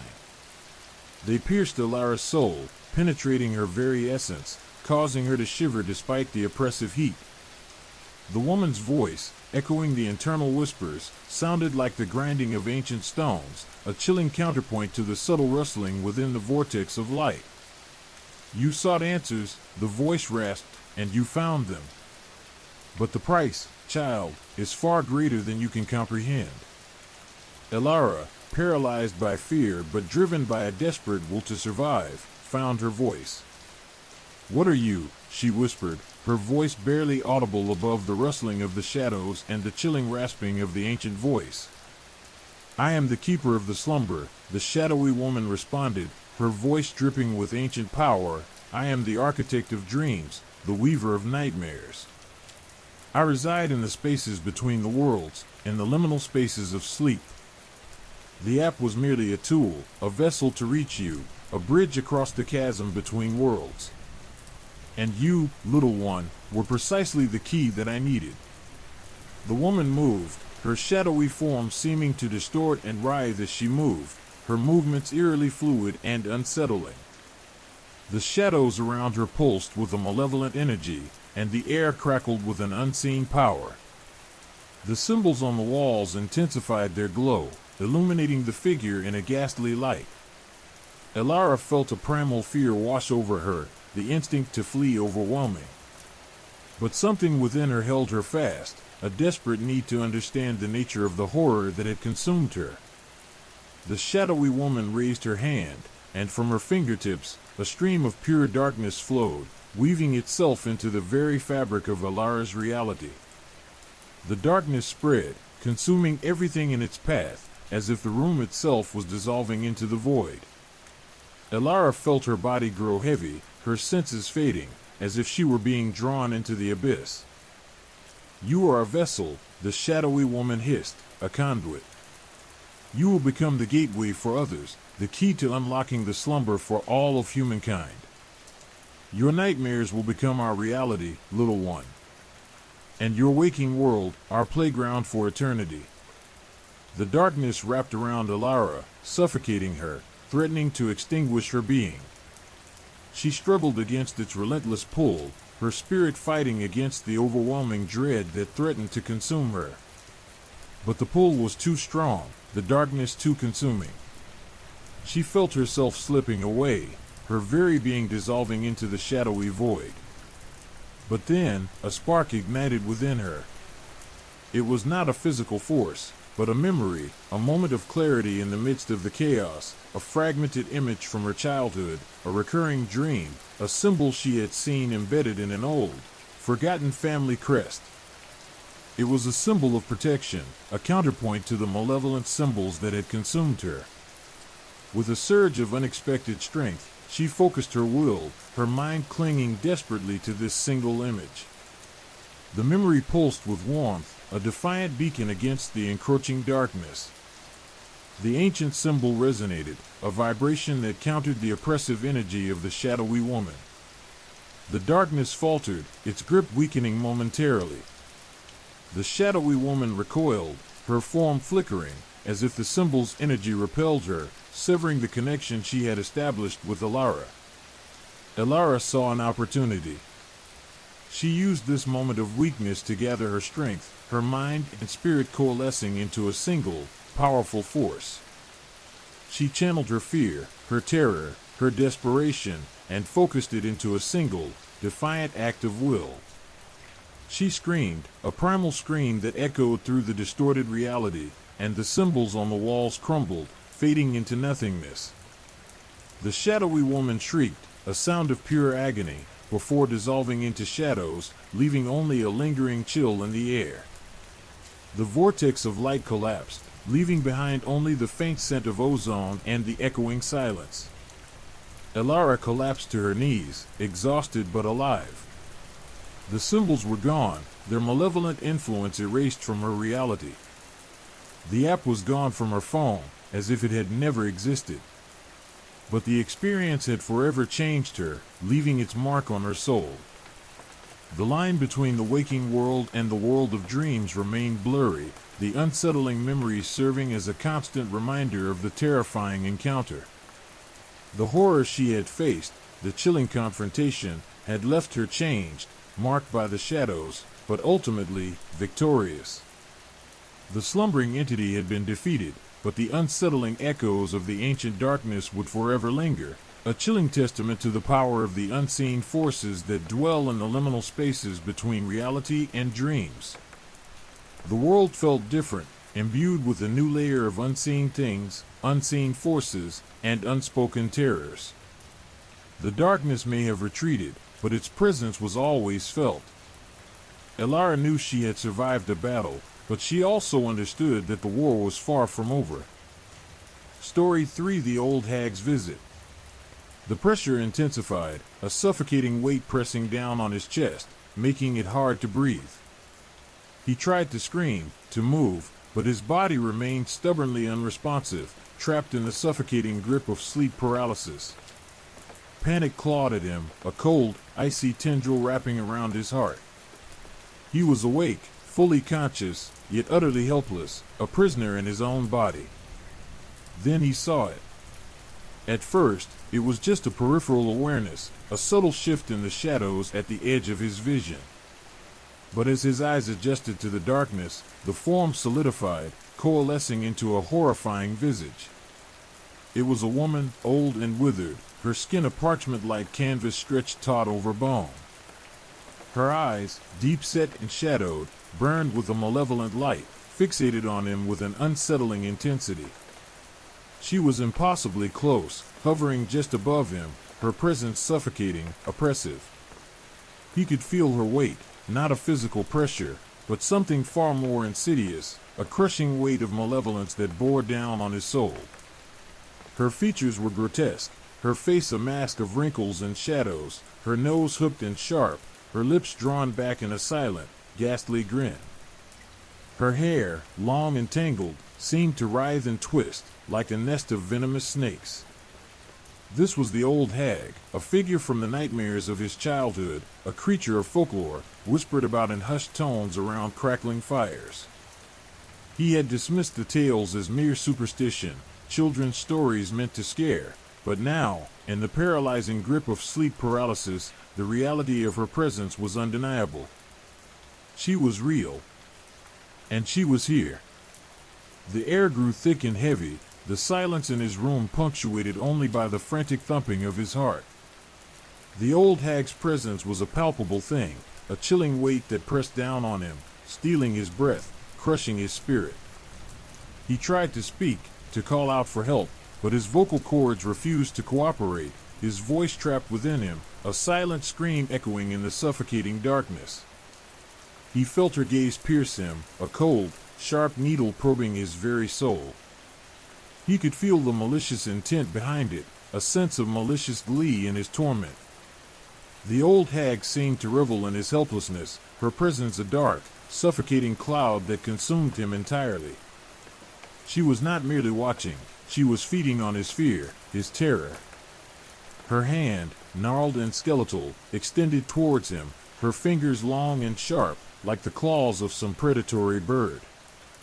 They reached for his chest, not to touch, but to dig, to claw, to tear. The anticipation of the touch sent a fresh wave of terror through him, paralyzing him even more deeply. He felt a cold, searing pain spreading through his chest, and he knew, in the terrifying clarity of the moment, that he was being violated, not physically, but spiritually. Slowly, deliberately, she began to press down on his chest, adding to the already immense weight. The pressure intensified, becoming unbearable, as if some immense entity was pressing down upon his very being. He struggled against the crushing weight, his willpower his only weapon, but it was a futile effort. He was trapped, powerless, a victim at the mercy of this ancient malevolent being. The pain in his chest intensified, becoming unbearable, a visceral ripping and tearing that echoed through his body and soul. He felt his life force drained from him, stolen by the old hag, her presence sucking the very essence of his being. The suffocating weight increased further. His vision blurred. The edges of his consciousness faded, darkness threatened to swallow him whole. He felt his body go numb, his breath caught in his throat. Death seemed imminent, a cold, inescapable certainty. Then, just as he felt himself slipping into the abyss, a faint sound pierced through the oppressive darkness, the chirping of crickets. Then, the rising sound of his alarm clock, its jarring melody cutting through the night's suffocating silence. He was still paralyzed, but the old hag was gone. The suffocating pressure eased. The cold dread receded, replaced by the slow, painful return of sensation to his limbs. He could breathe again. He could move. He rolled over, pulling the covers up around him, his heart hammering against his ribs. He was alive. But he wasn't unscathed. The encounter had left an indelible mark upon him, the lingering chill of the old hag's presence etching itself into his very being. He lay there, his breath ragged, trying to process the events of the night. Had it been real, or just a particularly vivid nightmare? The line between dreams and reality blurred, the memory of the old hag's visit a terrifying testament to the power of the unseen world, a world he had unknowingly glimpsed during those few, agonizing minutes of sleep paralysis. The fear lingered, a cold, oppressive weight he couldn't shake. It burrowed itself into his mind, a seed of terror planted deep within. He spent the rest of the night staring at the ceiling, the memory of the old hag's visit burned into his mind. The terror he felt wasn't just the fear of the encounter, it was the sickening realization that the night's horror was far more real than he'd ever dared to imagine. He had experienced something ancient, something beyond human comprehension, something that defied logic and explanation. He was alive, but the night had changed him, leaving him with a lingering sense of unease, a premonition that the encounter was not an isolated incident. The old hag's visit was more than just a nightmare. It was a chilling reminder of the unseen forces lurking in the shadows, waiting in the liminal spaces between sleep and waking. It was an invasion, a violation of his mind, his very essence, leaving behind a pervasive sense of dread, a feeling of vulnerability and helplessness, and a haunting memory that would stay with him long after the first rays of dawn broke through his window. The dawn brought with it a fragile sense of relief, but not peace. It only served to highlight the vulnerability of sleep and the horror that lurked just beyond the veil of consciousness. Days turned into weeks, but the memory of the old hag's visit refused to fade. It haunted his waking hours, intruding into his thoughts, blurring the line between reality and dream. He found himself constantly scanning his surroundings, anticipating the sudden appearance of that skeletal form, that malevolent gaze. He started to notice things, subtle shifts in the shadows, chilling drafts, and a pervasive sense of being watched. Sleep became his enemy, something he dreaded rather than welcomed. The moment he closed his eyes, the familiar paralysis returned, the weight on his chest, the icy presence of the old hag a constant companion in the darkness of slumber. He tried to fight it, to resist the encroaching dread, but it was a battle he couldn't win. The old hag had established a presence in his mind, a foothold in his subconscious, and every night she returned. Each visit was different, yet terrifyingly consistent in its unsettling power. She didn't always appear in the same form. Sometimes she was a shadow, lurking in the corners of his room. Other times she manifested as a whisper, a touch, a cold draft. Yet, her presence was always chilling, her touch always a violation. His fear manifested in other ways. He jumped at shadows, flinched at sudden noises, his body on constant alert. His once peaceful home was now a place of unease, every corner filled with potential threats, every sound a harbinger of her return. He felt a constant prickling at the back of his neck, a knowing that he was not alone, that something was watching him, waiting for the darkness to engulf him once more. He sought help, consulting doctors, therapists, even spiritual advisors. But none could explain his experiences, none could offer solace or relief.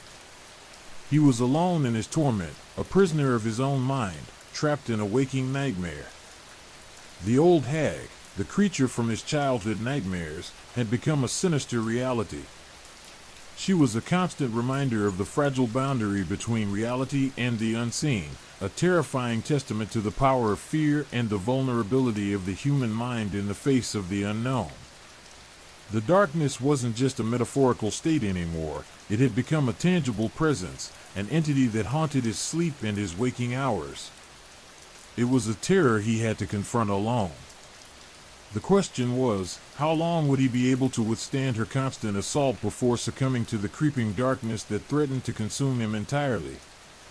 The chilling answer remained elusive, suspended in the ever-present dread that filled his life. The pressure intensified, a vice tightening around his chest, constricting his breath. It wasn't just the weight of sleep paralysis anymore, it was something else, something sinister, pressing down on him with a malevolent intent. He felt a cold dread seep into his bones, a chilling awareness that something was near, something unseen yet overwhelmingly present. He could almost feel its breath on his skin, a phantom caress that sent shivers down his spine. The darkness of his room seemed to pulse with a malevolent energy, the silence thick and heavy, pregnant with anticipation. He strained to see, his eyes darting wildly in the darkness, but the room remained stubbornly opaque. The shadows seemed to deepen, to coalesce, to shift and writhe like living things. He tried to focus, to pinpoint the source of the oppressive pressure, but it remained elusive, a shadowy presence that seemed to emanate from all directions at once. The weight on his chest increased, his lungs burning, his heart pounding a frantic rhythm against his ribs. He was drowning, suffocating in the oppressive darkness, the unseen entity pressing down on him with inexorable force. Panic clawed at him, a wild, frantic beast scratching at the cage of his mind. He tried to scream, to call out, but his voice was trapped, a silent scream echoing in the suffocating darkness. The pressure intensified, crushing him, stealing his breath, his strength, his hope. He was completely helpless, a puppet at the mercy of some unseen puppeteer, manipulated and tormented in the silent theater of his own bedroom. The unseen entity, whatever it was, seemed to be drawing closer. He could feel its proximity, a chilling awareness of its presence that sent icy tendrils of fear crawling up his spine. It was close enough to smell, a cloying stench of decay and damp earth clinging to the air, making his stomach churn. It felt ancient, primordial, something that belonged to a realm beyond human comprehension, a being from the deepest, darkest corners of the subconscious. He could feel its gaze, a piercing stare that seemed to burrow into his soul, stripping him bare, exposing his vulnerabilities. It wasn't just looking, it was knowing, sensing his fear, his helplessness, his despair. It fed on his terror, growing stronger, more powerful, its presence a dark cloud consuming everything around him. He was losing consciousness, the darkness threatening to engulf him entirely, the weight on his chest becoming unbearable, crushing him beneath an unimaginable pressure. Then, he felt it. A cold touch, a spectral hand pressing down on his chest, not a physical touch, but something far more disturbing, a violation of his being, a parasitic intrusion into his very soul. The touch was not painful, but horrifyingly intimate, a chilling caress that stripped away his last vestiges of control, leaving him completely at the mercy of this unseen entity. The entity was not just a presence, it was an experience, a complete sensory assault. It wasn't just the weight, the chilling touch, or the stench of decay, it was also the absence of things, the silence, the darkness, the oppressive stillness that heightened his senses to the point of unbearable tension. Every nerve ending was screaming, every muscle tense, every fiber of his being on edge. The fear was physical, tangible, a living thing that twisted and writhed within him, squeezing his heart, constricting his throat, paralyzing his limbs. Time lost all meaning. Seconds stretched into eons, each moment an eternity of suffocating dread. The pressure increased, the weight on his chest almost unbearable, his lungs screaming for air. He felt a cold sweat break out on his skin, his body trembling with a mixture of terror and paralysis. He was losing control, fading, succumbing to the oppressive darkness that surrounded him. Then, as abruptly as it began, it stopped. The weight lifted, the pressure eased, and a fragile sense of relief flooded through him. He could breathe again, although his breaths came in ragged gasps, his chest still heaving. He lay there, paralyzed but conscious, in the suffocating silence of the darkness. The oppressive presence was gone, but its lingering effect remained, etched into his very being. The cold, the dread, the violations, the memory of its touch lingered, a chilling reminder of his utter helplessness. Slowly, painstakingly, sensation returned to his limbs. He moved, inch by agonizing inch, until he could finally roll over, pulling the covers around him. He lay there, heart pounding, struggling to catch his breath, his mind racing to make sense of what had just happened. He couldn't see it, he couldn't describe it, but he knew it was there, a shadowy figure that had invaded his sleep, his dreams, his very soul. It was something ancient, something malevolent, something that existed in the liminal space between reality and imagination, between wakefulness and slumber. And the chilling realization that it could return any time chilled him to the core. The knowledge hung in the air, heavy and suffocating, the silent promise of its inevitable return. He lay there for a long time, staring at the ceiling, his mind battling the suffocating darkness that had just enveloped him. The fear was raw, visceral, a physical pain that gnawed at him. It was a primal fear, the fear of the unknown, the fear of being utterly helpless, the fear of being violated by something beyond human comprehension.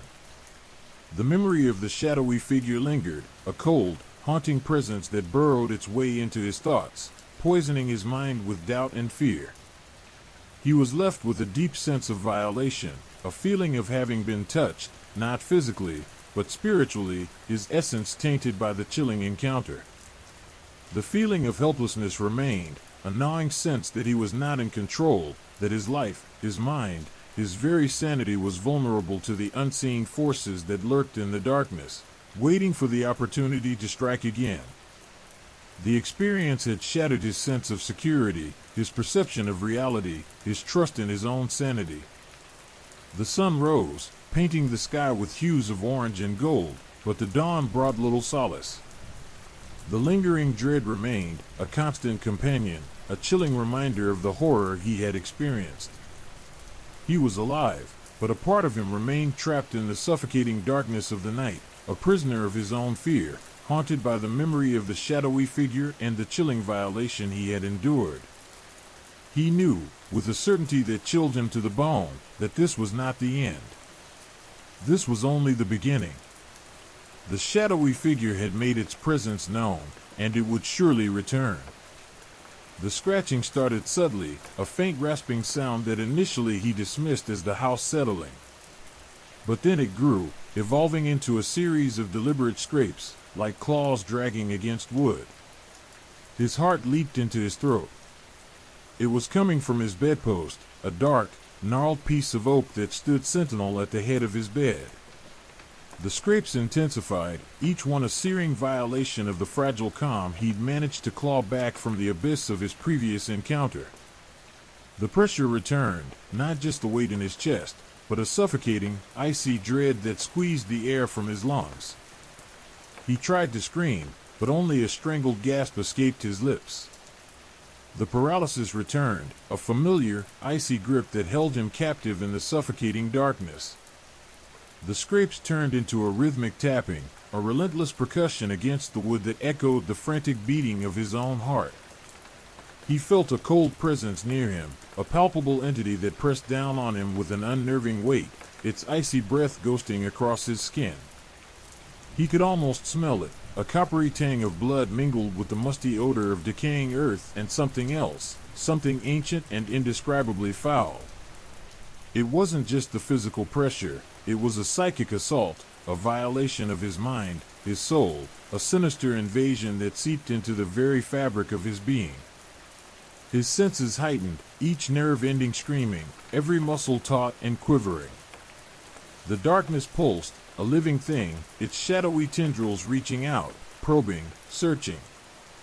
He could feel them brush against his skin, a phantom touch that sent shivers of pure terror down his spine. The room seemed to shrink, the walls closing in on him, the ceiling pressing down, crushing him beneath a suffocating weight of fear and dread. He was trapped, a prisoner in his own bed, helpless against the malevolent force that held him captive. The scratching ceased. The silence that followed was even more terrifying than the sound. It hung heavy in the air, a pregnant pause before the next wave of horror. He felt a cold dread creep into his bones, a primal fear that transcended rational thought. He could sense the presence, a lurking entity that seemed to penetrate the very essence of his being, stripping him bare, leaving him exposed and vulnerable. Then, a change. The pressure shifted, a subtle alteration in the oppressive weight that suggested movement. The room was no longer just a suffocating darkness, it was becoming something else, something organic. He could feel the bed shift beneath him, not a physical movement, but a subtle, unsettling distortion, as if the mattress itself was alive, breathing, pulsing with a malevolent energy. The air grew thick and heavy, the stench of decay intensifying, filling his nostrils, choking his lungs. He felt a cold touch, a spectral hand brushing against his cheek, a caress that was more violation than comfort. The touch was fleeting, gone before he could even fully register it, yet it left behind a burning sensation, a searing mark on his soul.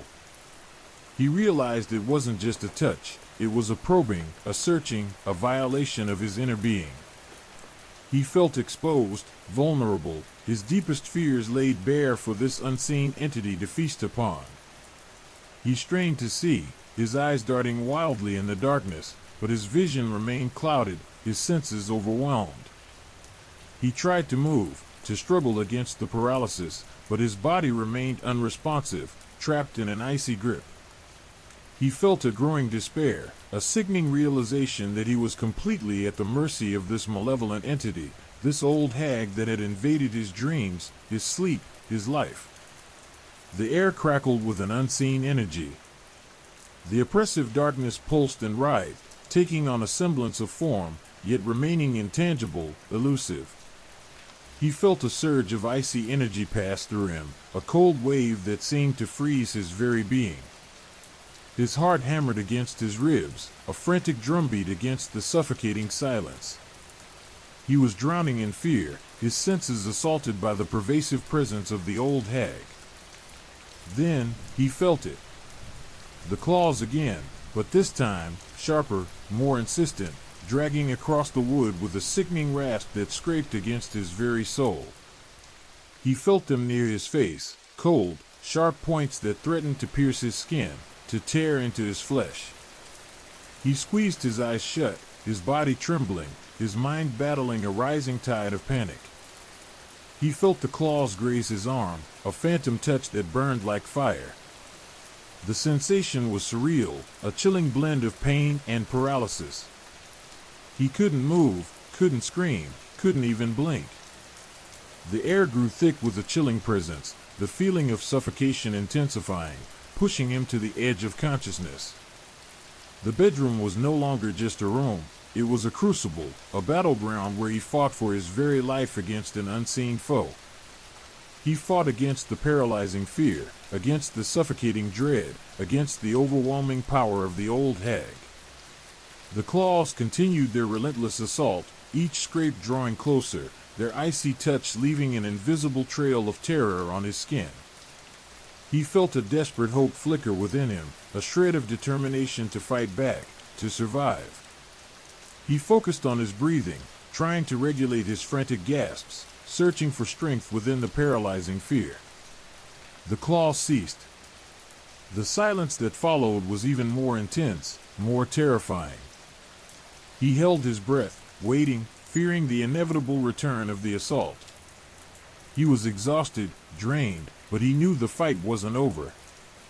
This was merely a pause in the battle, a brief respite before the next wave of horror. The room remained still, the darkness heavy and oppressive, the smell of decay lingering in the air. Yet, something had shifted, a subtle change in the atmosphere that hinted at the old hag's departure. He lay there, trembling, heart pounding, gasping for breath, his body still numb, his mind reeling. He couldn't see the old hag, but he knew it was there, lurking in the shadows, waiting for the opportune moment to return, to continue its relentless assault. Slowly, agonizingly slowly, the paralysis began to recede. His fingers twitched, his toes curled, his limbs regaining their function. He rolled over, pulling the covers around him, seeking refuge from the lingering dread that clung to him like a shroud. The sunrise, when it finally came, offered little comfort. The memory of the old hag's visit lingered, a searing brand on his mind, a chilling testament to the unseen horrors that lurked just beyond the veil of sleep. He knew, with a terrifying certainty, that this was not the end. This was merely the beginning. The old hag would return. He was certain of it.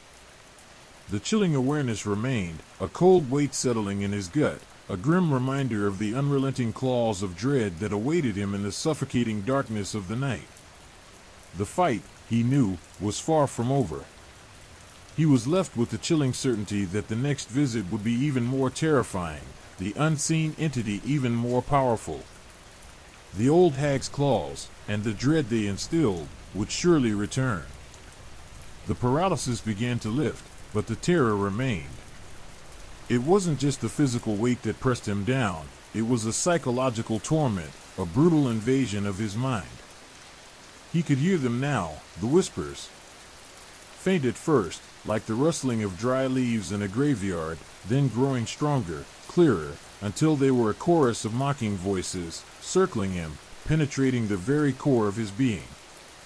They were the whispers of despair, insidious and chilling, each word a poisoned dart aimed at the soft underbelly of his soul. They spoke of his failures, his regrets, his deepest insecurities, things he'd buried deep, things he tried to forget. There were things he thought only he knew, things he hadn't dared to confess to anyone. The whispers brought these long-buried traumas back into harsh and unforgiving relief. "You're weak," one voice hissed, a sibilant whisper that slithered into his mind like a venomous snake. "Pathetic. A failure." The words echoed in the darkness, bouncing off the walls of his perception, solidifying his darkest fears. He tried to fight back, to reject the whispers, to shut them out, but they burrowed deeper, clinging to him like shadows. Another voice, higher-pitched and almost playful, mocked his ambitions, twisting his dreams into grotesque parodies of themselves. "Remember that promotion? That dream you chased? Lost it, didn't you? All for nothing." The words were a cruel, mocking reminder of the things he wanted but never achieved. The disappointment, the regret, it flooded back, drowning him in a sea of self-recrimination. The whispers knew his secrets, his hidden desires, the things he'd done in the dark, the things he was ashamed of. They were personal and targeted, like an attack honed to the specific vulnerabilities of his being. They dissected his life, highlighting every flaw, every imperfection. It felt as though the old hag had somehow acquired access to his deepest, most guarded memories, to the very fabric of his thoughts and emotions.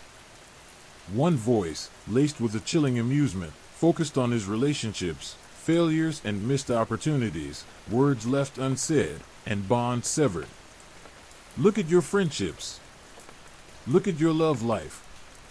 They're all broken, aren't they? Your fault, of course." The weight of isolation, of loneliness, crashed down on him. His own self-doubt, amplified by the old hag's manipulations, became a deafening roar. The whispers created a feedback loop. His insecurities fueled the whispers, and the whispers intensified his insecurities in a horrifying cycle. He felt himself crumbling under the weight of his self-loathing. The whispers chipped away at his resolve, his self-worth, his very sanity. He tried to focus on something, anything, to break free from the insidious hold of the voices. He tried to remember a happy memory, a moment of joy, something that could counter the negativity that consumed him, but even those memories were twisted, corrupted by the old hag's influence. His happiest memories turned into scenes of regret and missed opportunities, highlighting all he had failed to achieve. The whispering intensified, the voices growing louder, more insistent, their attacks becoming more relentless. They filled his mind, crowding out all other thoughts, all other sensations. He felt his sanity fraying at the edges, the line between reality and delusion blurring into a terrifying chaos. He was no longer just paralyzed, he was mentally broken, shattered by the old hag's insidious assault. He felt a strange sense of recognition in the voices, fragments of his own thoughts, anxieties, and self-criticisms. It was as if the old hag wasn't merely whispering his fears, but actually taking hold of them and shaping them, sculpting them into weapons. She was using him against himself, turning his own self-doubt and vulnerabilities against him. The physical pressure lessened, but the psychological torment intensified. He was no longer just fighting for his life, he was fighting for his sanity, his very soul.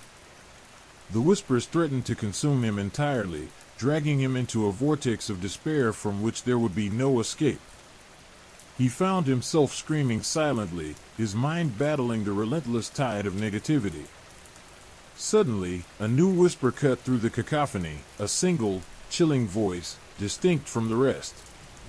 It was calm, almost soothing, but there was an undercurrent of icy menace that sent shivers down his spine. It spoke his name, his full name, a sound that felt both intimate and invasive, a violation of his privacy. "You can't escape me," the voice purred, the words insinuating themselves into his mind with a frightening familiarity. "I am a part of you now. I am your despair, your deepest fear made manifest." And with that chilling declaration, the whispers subsided, replaced by a terrifying silence, a silence far more profound and unnerving than any cacophony of voices. The paralysis was gone, but he was left with a cold, hollow feeling inside, the profound knowledge that a part of him, a dark and shadowed corner of his soul, now belonged to the old hag. The terrifying certainty settled in, she would be back. And next time, the whispers wouldn't be just whispers. They would be commands. He shuddered, his mind now aware of a new and horrifying reality. The old hag's hold on him was not just physical. It was deeply entrenched in his psyche, a constant, insidious presence. The fight was far from over. He was now in a battle for his very soul. The dawn, when it finally arrived, brought little solace. The lingering effects of the old hag's psychological assault remained, a haunting presence that clung to his every thought and feeling. He was left with the chilling realization that the true horror wasn't just the physical threat of the old hag, but the insidious power she wielded over his mind, the ability to exploit his deepest fears, to manipulate his insecurities, to turn his own self-doubt into a weapon against him. The fight for his sanity had begun. The paralysis finally relinquished its grip, but the aftermath was far more terrifying than the initial assault. His body, though free to move, felt heavy, sluggish, as if weighed down by unseen chains. The sheets were twisted around his legs, a testament to his desperate struggles, and a cold sweat plastered his hair to his forehead.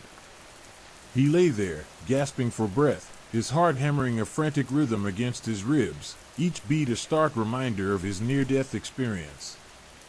The darkness that had enveloped him remained, not a physical darkness, but a profound, psychological shadow that clung to him, suffocating him with dread.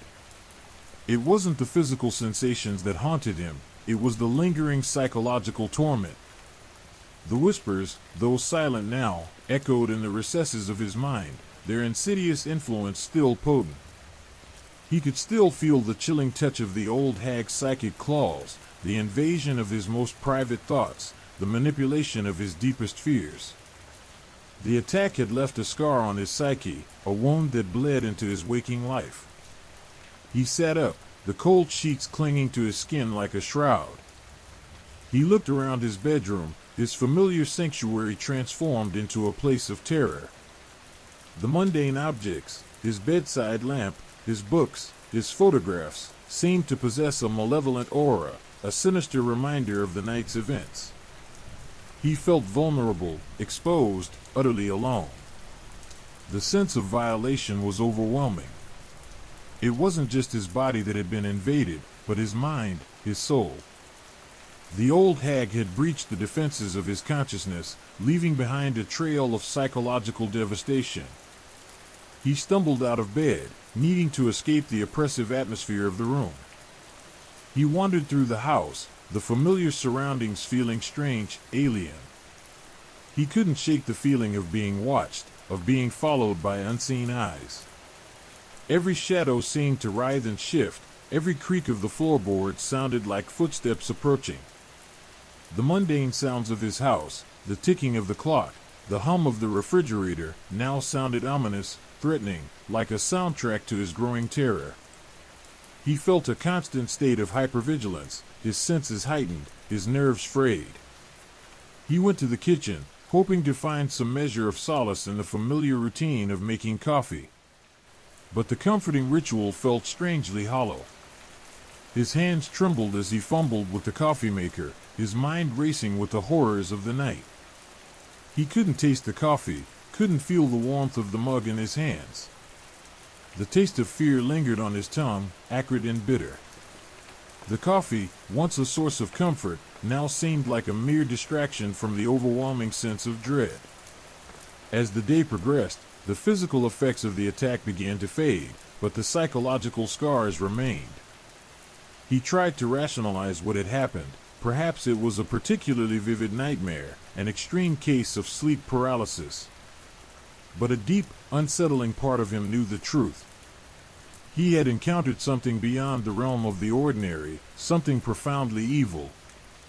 The old hag wasn't a figment of his imagination, she was real. Her presence, while subtle, lingered in the air, a malevolent energy that permeated his very being. He couldn't work, couldn't concentrate.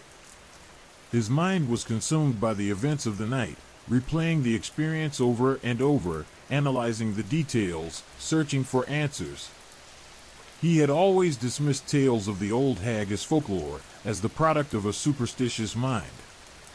Now, he knew better. He had been a first-hand witness to its terrifying power, its ability to invade the mind and exploit one's deepest fears. The world around him seemed distorted, as if viewed through a fractured lens. He couldn't trust his perceptions, couldn't trust his senses. He constantly felt like he was on the verge of another attack, another visit from the old hag. Simple tasks became overwhelming, mundane activities transformed into sources of anxiety. He found himself constantly scanning his surroundings, searching for signs of danger, a manifestation of the old hag's lingering presence.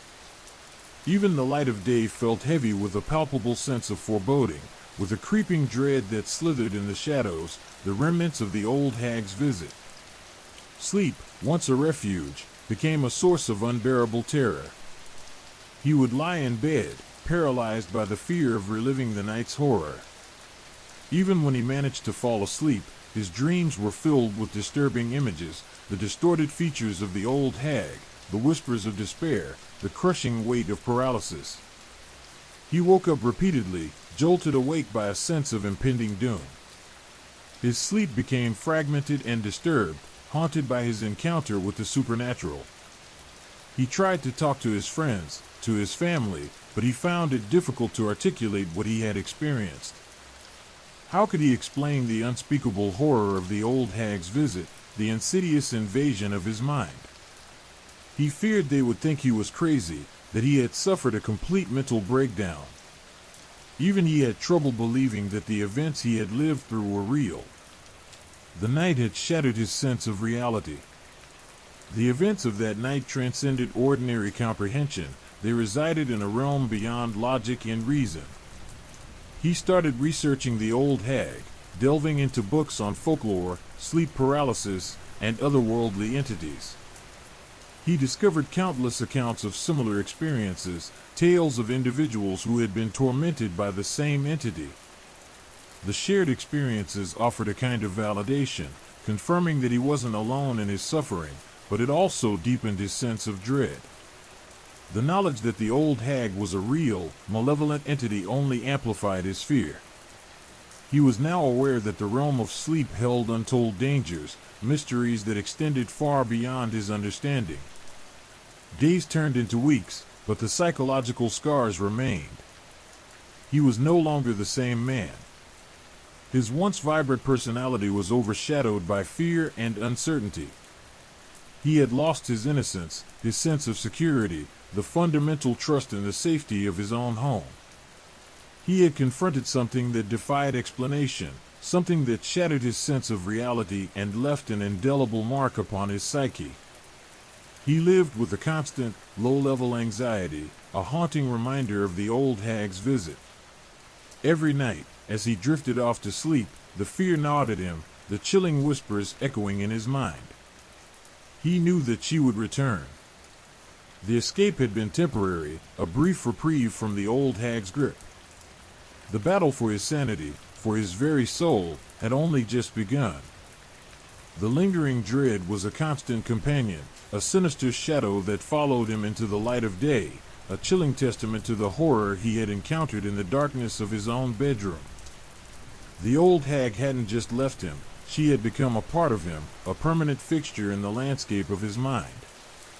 He was left with a chilling certainty, the darkness would always be waiting for him, lurking just beneath the surface of his consciousness. And he was powerless to stop it. Story 4, Shadow People. The cabin groaned under the weight of the encroaching night, the wind whistling a mournful tune through the cracks in the aged wood. Sarah, huddled beneath a patchwork quilt, felt a prickling sensation at the edge of her awareness. It wasn't cold, not exactly. It was more a disquieting awareness, a feeling of being watched, of unseen eyes boring into the back of her neck. She'd been in this remote cabin for a week, seeking solace from the relentless anxieties of city life, hoping the solitude would calm her frayed nerves. Instead, it seemed to amplify the unease that had been subtly gnawing at her.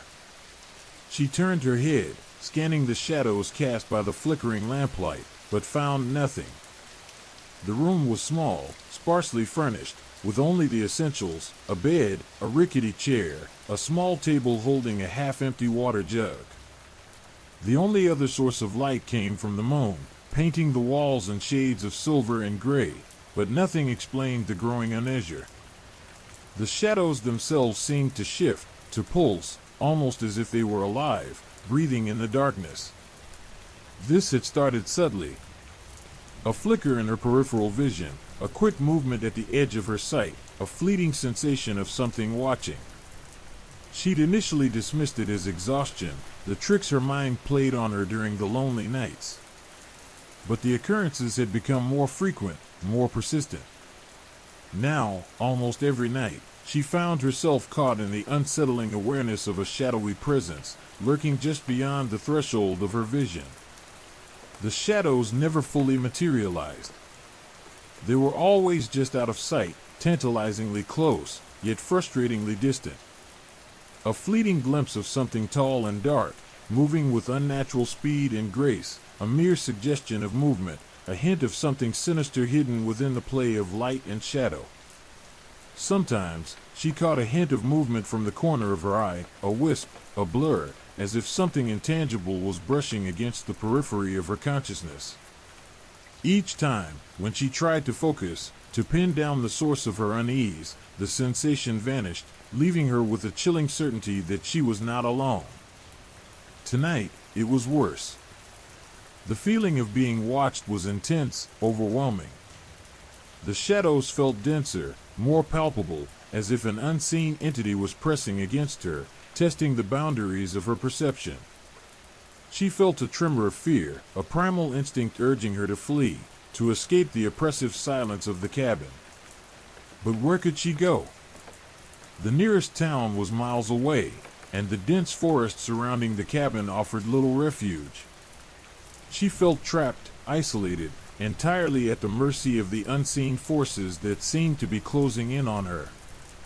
Sarah tried to rationalize the experience.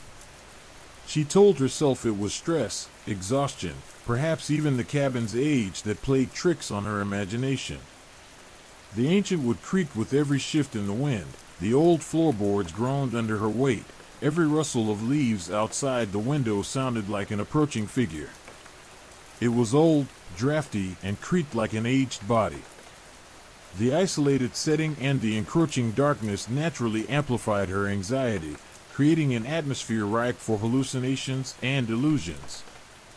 But a deeper unease resided within, a cold dread that seeped into her very soul. The fleeting glimpses of movement, the unsettling awareness of a presence, were too real, too persistent, to be dismissed as mere products of her imagination. She tried to focus on something else, anything to distract herself from the growing fear. She picked up a worn copy of a book, hoping that the familiar words would somehow calm her. But the words blurred before her eyes, her mind unable to focus. Her fingers traced the worn edges of the pages, the paper feeling rough beneath her touch, a stark contrast to the ethereal, intangible nature of the shadows that taunted her. The lamplight flickered, casting long, dancing shadows that mimicked the movements she felt in her peripheral vision. It was enough to drive anyone mad. Every shadow seemed to writhe and contort, transforming into grotesque shapes that mirrored her rising fear. A simple, unassuming shadow, just a fraction of a moment ago, now transformed into a looming presence, a monstrous figure lurking at the edge of her sight. It felt as if the very darkness itself was alive, sentient, moving with a purpose that she couldn't comprehend. She tried to pray. Her usual prayers, the ones that usually offered some comfort and solace, seemed hollow, empty in the face of this pervasive dread. It felt as if the very essence of the cabin itself was filled with a malicious energy, a palpable sense of malevolence that whispered promises of fear and terror. The silence of the night suddenly felt thick with a malevolent presence, pressing down on her, suffocating her. The shadows continued to move, dancing in the corners of her eyes, a macabre ballet of fear and uncertainty. She squeezed her eyes shut, hoping to block out the visual disturbances, but her mind remained captive. The movement continued, only stronger now, enhanced by the lack of visual input. She felt a strange pressure on her chest, a weight that bore down upon her, restricting her breath. It wasn't a physical weight, but a psychological one, an oppressive sense of dread that seemed to paralyze her. Hours passed, each moment stretching out into an eternity of fear. She remained frozen, a prisoner of the oppressive atmosphere, the unseen entity that seemed to control every moment. Dawn eventually crept in, painting the eastern sky in soft hues of pink and orange. The shadows, finally, began to recede, the oppressive weight lifted, replaced by the weak, yet comforting light of a new day. But the fear remained. It had sunk deep into her bones, a relentless dread that would undoubtedly haunt her sleep. The shadows were gone for now, but she knew, with a chilling certainty, that they would return with the next night. And she would be waiting, alone in her secluded cabin, prey to the sinister forces that lurked just beyond the edge of her peripheral vision. The experience had left an indelible mark upon her, a haunting reminder of the unseen horrors that resided in the darkness, in the realm between sight and awareness. The isolation had broken her, leaving her vulnerable, terrified, and utterly alone. The solitude, sought to restore her peace, had instead become a breeding ground for her fears, amplifying the darkness that seemed to cling to her, never truly leaving her side. The shadows lingered, not just in the cabin, but within her, a permanent fixture in her mind. The fight for her sanity, her very existence, had just begun. The following days were a descent into a chilling, waking nightmare. The subtle unease of the first night blossomed into a full-blown terror, a relentless siege on Sarah's sanity. The shadows, once fleeting whispers at the edge of her perception, grew bolder, more assertive. They were no longer mere flickers at the periphery. They were a constant, oppressive presence, a suffocating blanket of darkness that seemed to breathe around her. She tried to keep herself busy, filling her days with mundane tasks. She chopped wood, trying to ignore the way the shadows seemed to writhe and twist in the gaps between the logs. She cleaned the cabin, the dust motes dancing in the sunbeams, a stark contrast to the sinister shapes that lurked in the corners of her eyes. She read, but the words blurred, her concentration shattered by the insistent feeling of being watched, of unseen eyes tracking her every move. Sleep offered no respite. The nightmares were more vivid, more terrifying. She dreamed of being chased through endless corridors of shadow, her pursuers amorphous, undefined shapes that moved with impossible speed and grace. She woke gasping, her heart pounding, drenched in a cold sweat, the lingering sensation of unseen hands reaching for her, trying to pull her into the abyss of her own subconscious. The nights were the worst. The shadows intensified, becoming almost tangible. She could feel their icy breath on her skin, a chilling presence that raised goosebumps on her arms even during the warmest moments. They seemed to whisper to her, their voices a sibilant hiss just beyond the threshold of hearing, their language a primal scream of pure terror that resonated deep within her bones. One night, she felt a cold touch on her arm, a fleeting caress that sent shivers down her spine. She screamed, her voice a desperate cry lost in the vast emptiness of the cabin. She scrambled out of bed, her heart hammering against her ribs, her breath ragged. She fumbled for the lamp, her hands trembling, but the shadows seemed to anticipate her every move, mocking her frantic efforts. As the lamplight finally illuminated the room, she saw nothing. There was only the familiar, sparsely furnished cabin, bathed in the pale light of the lamp. But the feeling remained, an undeniable certainty that something had been there, something sinister, something just beyond the boundaries of her sight. She tried to explain it away. Sleep deprivation, stress, the unsettling isolation. But deep down, she knew that it was more than that. These were not mere tricks of the mind. This was something else, something malevolent that was feeding off her fear, growing stronger with every passing night. The shadows began to take on shapes. Not defined shapes, but suggestions, fleeting glimpses of something tall and slender, something with long, spindly limbs that moved with unnatural fluidity. Sometimes, she glimpsed something akin to a face, a featureless void that somehow managed to convey an overwhelming sense of emptiness and malice. The feeling of paralysis returned, but this time, it was different. It wasn't just the familiar weight on her chest, the inability to move or scream. This was a chilling sense of being held captive, a profound awareness of being trapped within a reality that was slowly unraveling. She could feel the shadows weaving around her, binding her, suffocating her. Her fear wasn't just a psychological phenomenon anymore, it was a physical sensation, an oppressive weight that threatened to crush her, a tangible presence that tightened its grip around her heart. She felt as if her own life force was being drained away, sucked into the abyss of the surrounding darkness. Each night felt like a slow, agonizing death. She tried various remedies, all in vain. She barricaded the door, but the shadows seeped through the cracks, their icy tendrils reaching out to her. She played music, but the melody only amplified the whispers in the darkness. She prayed, but her pleas were drowned out by the rising tide of terror. The shadows were no longer merely shadows. They were entities, unseen presences that had taken up residence within the cabin, within her mind. They were malevolent, hungry, and they were growing stronger. She tried to focus on her memories, seeking refuge in the familiar, in the comfort of her past life, but the shadows seeped into those as well. They warped her memories, twisting them into grotesque parodies, the joyful moments tainted with a sense of dread. Even her loved ones' faces became distorted, replaced by the empty void that she had glimpsed in the shadows. Her very memories turned into tools of torment. Days bled into nights, nights into days, and the line between reality and nightmare blurred beyond recognition. She became a shell of her former self, a hollow vessel inhabited by fear.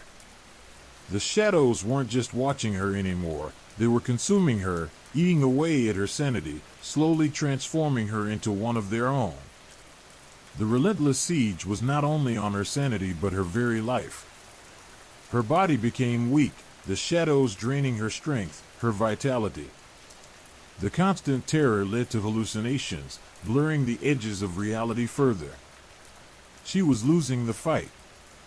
The shadows were winning. Their presence was no longer an external threat, but an intrinsic part of her existence, a malevolent force that lived within, a parasite feeding on her soul. One night, as dawn approached, she felt a strange calmness settle over her. The shadows didn't recede, but instead, they seemed to merge with her, becoming part of her very being. She looked into the mirror, and she saw not her own reflection but a distorted, shadowed version of herself, a creature of darkness that smiled back at her with the emptiness of the void she had glimpsed in the shadows. The line between observer and observed had completely vanished. Her identity became indistinguishable from the oppressive, creeping darkness that consumed her. The growing presence, she realized with a chilling acceptance, was not just outside her, but also within. It was her now, and there was nothing left to fight. The shadows had won. The flickering gas lamp cast long, dancing shadows across the walls, turning familiar furniture into monstrous shapes. Sarah stumbled backward, her breath catching in her throat, as a particularly dark tendril snaked from the corner of the room, reaching for her like a grasping claw. It was faster than she could comprehend, quicker than her eyes could follow. She had barely registered its movement before it was gone, leaving behind only a lingering chill and the chilling certainty that she was not alone. Panic seized her. This wasn't the oppressive presence of the last few nights, this was a hunt. She was the prey, and the shadows were the hunters. She scrambled to her feet, her heart a frantic drum against her ribs, and began to run. The cabin, usually a sanctuary, had become a labyrinth of terror. Each familiar object was distorted by the shadows, its benign nature replaced by something sinister, threatening. The floorboards creaked under her feet, the sound amplified in the suffocating silence, echoing her own terrified heartbeat. She could feel the shadows closing in, their presence a suffocating weight that pressed down on her, making each breath a struggle. She dashed into the bedroom, her eyes wide with terror. The bed, usually a place of rest, now seemed like a trap, a dark maw waiting to swallow her whole. The shadows danced across the walls, their movements unnervingly fluid, mocking her frantic efforts to escape. She glimpsed a fleeting image, a tall, slender figure with impossibly long limbs, its face a featureless void that somehow radiated malice. She fled into the living room, her bare feet slapping against the cold wooden floor. The shadows were everywhere, transforming the room into a nightmarish parody of itself. The rocking chair swayed gently, but in her fear-addled mind, it looked like a menacing specter, its empty seat beckoning her closer. The fireplace, usually a source of warmth and comfort, now seemed like a gaping maw, ready to consume her. The shadows seemed to anticipate her every move, creating obstacles, blocking her path. It was as though they were toying with her, relishing her fear. She stumbled into the kitchen, desperately searching for a weapon, anything to defend herself. But there was nothing, only the familiar utensils and appliances, all seemingly imbued with a malevolent sentience by the oppressive shadows. A knife lay on the counter, its reflection in the darkness seeming to taunt her. She grabbed it, her hand trembling violently. But the shadows were relentless. They surged towards her, their icy breath raising goosebumps on her skin. She screamed, a desperate, high-pitched wail that was swallowed by the ever-present darkness. She lashed out with the knife, but the shadows flowed around it, unhindered, their substance somehow immaterial yet intensely oppressive. They were like a nightmare given form, a terrifying manifestation of her deepest fears. The chase intensified, the shadows growing bolder, closer. She ran through the house, her only guide the flickering gaslight, each step a desperate gamble, every corner a potential ambush. Her breathing grew ragged, her lungs burning, her body screaming for rest but her mind consumed by the relentless pursuit. The shadows were not just following her, they were inside her, entwined with her fear, amplifying it. Each step she took brought her closer to an abyss she couldn't comprehend, a darkness she couldn't escape. The familiar confines of her home had become a claustrophobic prison, the walls closing in, the shadows tightening their grip. She stumbled, her legs giving way, and fell to the floor, the knife clattering away as she gasped for breath. The shadows gathered above her, their collective darkness forming a looming shape that seemed to pulsate with a sinister energy. She felt a cold touch on her arm, a caress that sent shivers down her spine, a prelude to a far worse touch. She tried to scream, but her voice was caught in her throat, strangled by terror. The shadows pressed down on her, their weight crushing, suffocating. She could feel her life force draining away, her energy being consumed by the darkness. Her vision blurred, the edges of reality fading into the oppressive black. The last thing she saw before the shadows consumed her completely was a single, malevolent eye, glowing with cold, hungry fire, staring deep into her soul, a void of nothingness that reflected her own vanishing existence. The endless chase had ended, not in escape, but in a horrifying, silent surrender to the darkness. The darkness that had always lived within her was now consuming her. The shadows had won, claiming another victim to their chilling game. Days later, the cabin stood silent and empty, the only sign of the previous struggle a lingering sense of dread, a heavy, oppressive silence punctuated only by the occasional creak of the old floorboards, a ghostly echo of the terror that had unfolded within its walls. The shadows lingered, still present, waiting patiently for their next victim, their game far from over, a testament to their insatiable hunger and the terrifying power of the unseen. The silence was deceptive. It was a silence pregnant with malevolence, whispering promises of future hunts, of a nightmarish future where the boundaries between the dream world and reality were completely blurred, and the shadows ruled. The cabin stood as a gruesome monument to a woman's terrifying chase, and to the sinister victory of the unseen. The shadows held sway. The knife felt flimsy in her trembling hand, a pathetic weapon against the encroaching darkness. It hadn't even scratched the shadows, merely parting them momentarily before they recoalesced, their formlessness a mockery of her desperate attempt at resistance. She was trapped, not just in the cabin, but in a terrifying game with unseen entities whose rules were as unknowable as their origins. A primal instinct, a flicker of defiance, sparked within her. She wouldn't simply be a victim, she would try to understand, to confront the things that hunted her. She backed away from the immediate pressure of the shadows, her ragged breathing echoing in the oppressive silence. The gas lamp sputtered, threatening to extinguish, plunging the cabin into absolute blackness. Her heart pounded, each beat a frantic drum against the encroaching darkness.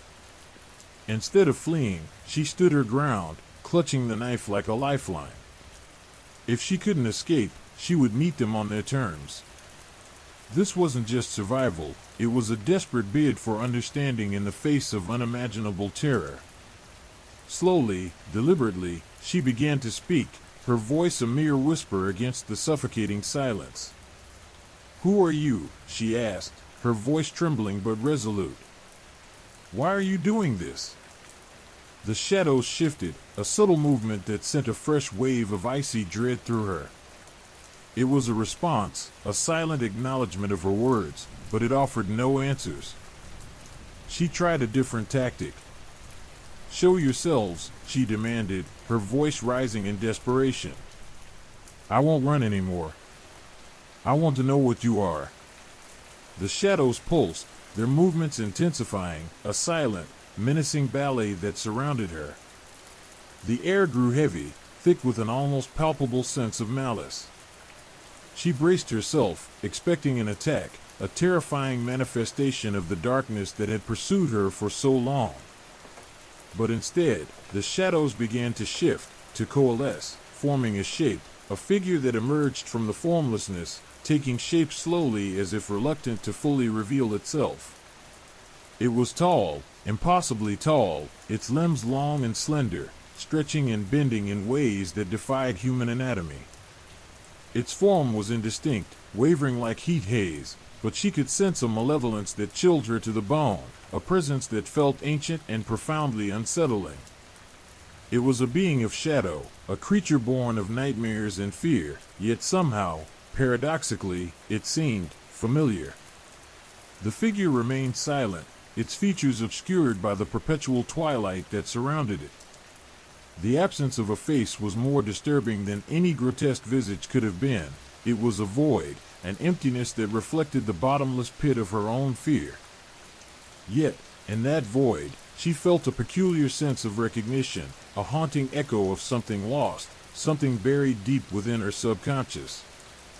A wave of dizziness washed over her, blurring the edges of the encounter. The room began to spin, the figure shifting and changing, its form dissolving and reforming in a relentless cycle of terrifying metamorphosis. Her mind struggled to grasp the impossible, the grotesque, the utterly alien. She was being overwhelmed, not physically, but psychologically. The figure seemed to be probing, exploring the recesses of her mind, and the fear wasn't solely for her physical survival, it was the fear of having her very sanity unravel. It was a battle not of strength or weapon, but of wills. Time became distorted, moments stretched into agonizing eternities, others flickered by like fleeting images. She fought to stay grounded, to cling to reality, but the shadows and the figure were relentless, chipping away at the edges of her sanity. The entity didn't speak, but somehow, she felt it communicate directly to her consciousness, a torrent of thoughts and images flashing through her mind, impressions and sensations that bordered on the surreal. They were not her memories, yet they felt intimately familiar. The images were disjointed, fleeting glimpses of places she had never been, experiences she had never lived, but the emotions were undeniable: terror, grief, longing, and a deep, soul-crushing sense of isolation. The visions unfolded like a distorted film reel, moments of inexplicable pain, a haunting melody that echoed in the void. Each vision triggered a profound sense of recognition, a confirmation that somehow she was intrinsically linked to this entity, to this dark, oppressive presence that filled the cabin. The confrontation was not a physical battle, but a psychic invasion. It was a stripping away of her sense of self, a peeling back of layers of memory and perception, and instead of panic, a strange calm descended upon her. It wasn't acceptance, but an understanding, a realization that the shadows were not merely external entities, but an integral part of her own subconscious. They were the manifestations of her deepest fears, the darkest corners of her mind given terrifying form. As the vision subsided, a profound emptiness filled her. It wasn't the despair of defeat, but an almost ethereal clarity. She understood now. The shadows weren't toying with her, nor were they external predators. They were a part of her, her own internal demons given external shape. The chase had never truly been to escape them, but to confront them, to come to terms with the darker aspects of her own soul. The encounter wasn't a physical confrontation, but a journey into the labyrinth of her own psyche. The entity began to dissipate, the shadows receding, slowly withdrawing into the background as if reluctant to depart. As they faded, the physical manifestations lessened, but the psychic weight remained, a lingering echo of the harrowing journey into the depths of her mind.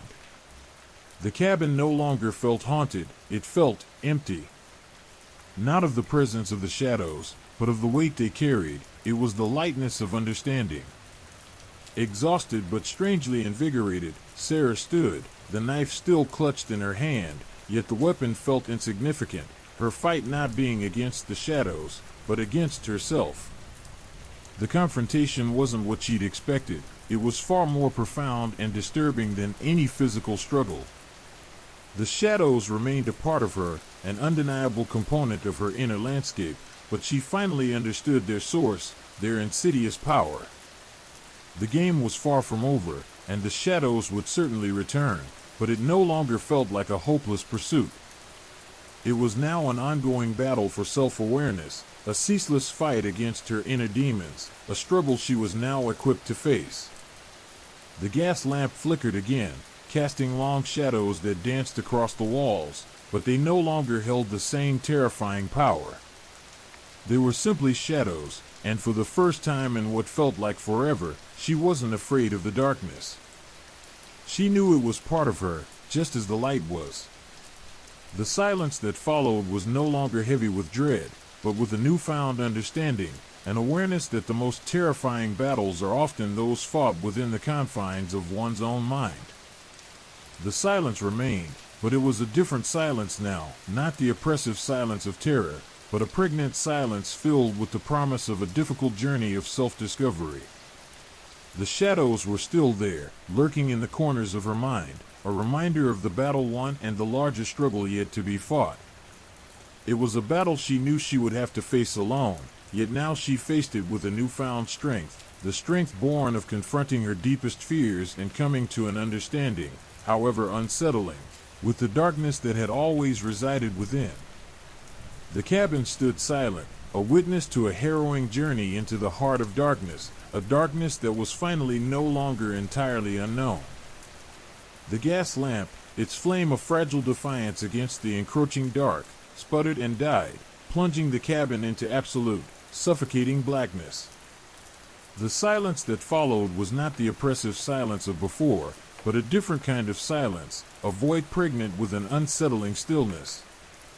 Sarah remained standing, the cold wood of the floor seeping into her bare feet. The knife, still clutched in her hand, felt strangely insignificant now, a relic of a battle fought and perhaps only partially won. She strained her ears, listening for any sound, any shift in the darkness that would betray the presence of the shadow people. But there was nothing, only the rhythmic thump of her own heart, a frantic drumbeat against the unnerving quiet. She closed her eyes, her breath catching in her throat, expecting the familiar icy pressure of the shadows, the chilling sensation of their presence. But it didn't come. A slow, creeping dread began to replace the intense terror. The absence of the shadows was almost as unnerving as their presence. It was the unknown, the uncertainty of what had transpired, that truly chilled her to the core. Had she truly vanquished them? Or had they simply retreated, biding their time, regrouping for a more devastating return? She reached out a trembling hand, feeling along the rough-hewn walls of the cabin. The darkness remained impenetrable, yet strangely empty. The oppressive weight that had suffocated her for so long was gone, replaced by a hollow ache, a sense of profound emptiness. It wasn't the relief she'd anticipated, it was something far more unsettling. Memories of the encounter flooded her mind, the impossibly tall figure, its shifting form, the torrent of alien images and sensations that had invaded her consciousness. The visions weren't nightmares, they were more akin to memories, fragmented pieces of a life she'd never lived, experiences inexplicably familiar yet utterly foreign. The emotions, however, the terror, the grief, the isolation, were undeniably her own. She had felt a connection, a chilling link to the shadow people, a bond forged in the crucible of fear and shared pain. This connection had been unsettling, a disturbing echo of something deeply buried within her subconscious. It was a connection that remained, even now, in the aftermath of the confrontation. As she sat there in the darkness, slowly, agonizingly, a terrible suspicion began to dawn upon her. The shadows hadn't simply been entities from another realm, malevolent beings that preyed on the sleeping. They were something more. They were reflections, projections of her own deepest fears, her darkest insecurities given terrifying physical form. They weren't external predators, they were a part of her, a terrifying manifestation of her own inner demons. The understanding was as terrifying as it was liberating. The horror hadn't been the chase, the struggle for survival. The true horror had been the horrifying realization that the shadows had always resided within her. The battle wasn't against some external force, but a constant struggle against the darkness within her own soul, a battle she had only just begun to comprehend. The silence stretched on, broken only by the occasional creak of the cabin settling. Sarah remained motionless, grappling with this revelation. The weight of it was immense, crushing, yet in a strange way, it was also a relief. She had faced her demons, and in doing so, she'd gained a measure of control, a fragile understanding. The dawn arrived slowly, painting the eastern sky with pale streaks of light that gradually dispelled the shadows clinging to the edges of the room. The light, however, didn't erase the memories, the unsettling feeling of the encounter, or the chilling knowledge of the shadow's true nature. They might be gone from the cabin, but they would remain, a part of her, lurking in the hidden corners of her mind, awaiting their next opportunity to manifest, to return to their haunting dance in the darkness. The sun climbed higher, casting long, pale shadows across the cabin floor. These shadows were different, less menacing, no longer carrying the weight of fear and dread. They were simply shadows, ephemeral manifestations of light and darkness, nothing more. Sarah was no longer afraid of them. She knew they were a part of her, as much as the light was. But the knowledge didn't bring complete peace. The battle had only just begun. She knew the shadows would return, but now she was ready. She had confronted the source of her terror, the deepest recesses of her own psyche. She knew her struggle was ongoing, a ceaseless battle against her inner demons. The fight wasn't against the shadows, but against herself, against the darkness that resided within her. She rose, stiff and aching, her muscles tight with exhaustion and lingering fear. The knife still felt cold in her hand, but now it felt different. It was not a weapon against external entities, but a symbol of her resolve, her commitment to the arduous journey of self-discovery and acceptance. The darkness was still there, and would always be, but it no longer controlled her. She walked to the window, the rising sun warming her face. The world outside was bathed in light, a stark contrast to the darkness she had faced. The trees stood tall and majestic, their shadows long and slender, stretching across the forest floor. They were just shadows, harmless in the sunlight, just as the shadows within her could be managed, controlled, and understood.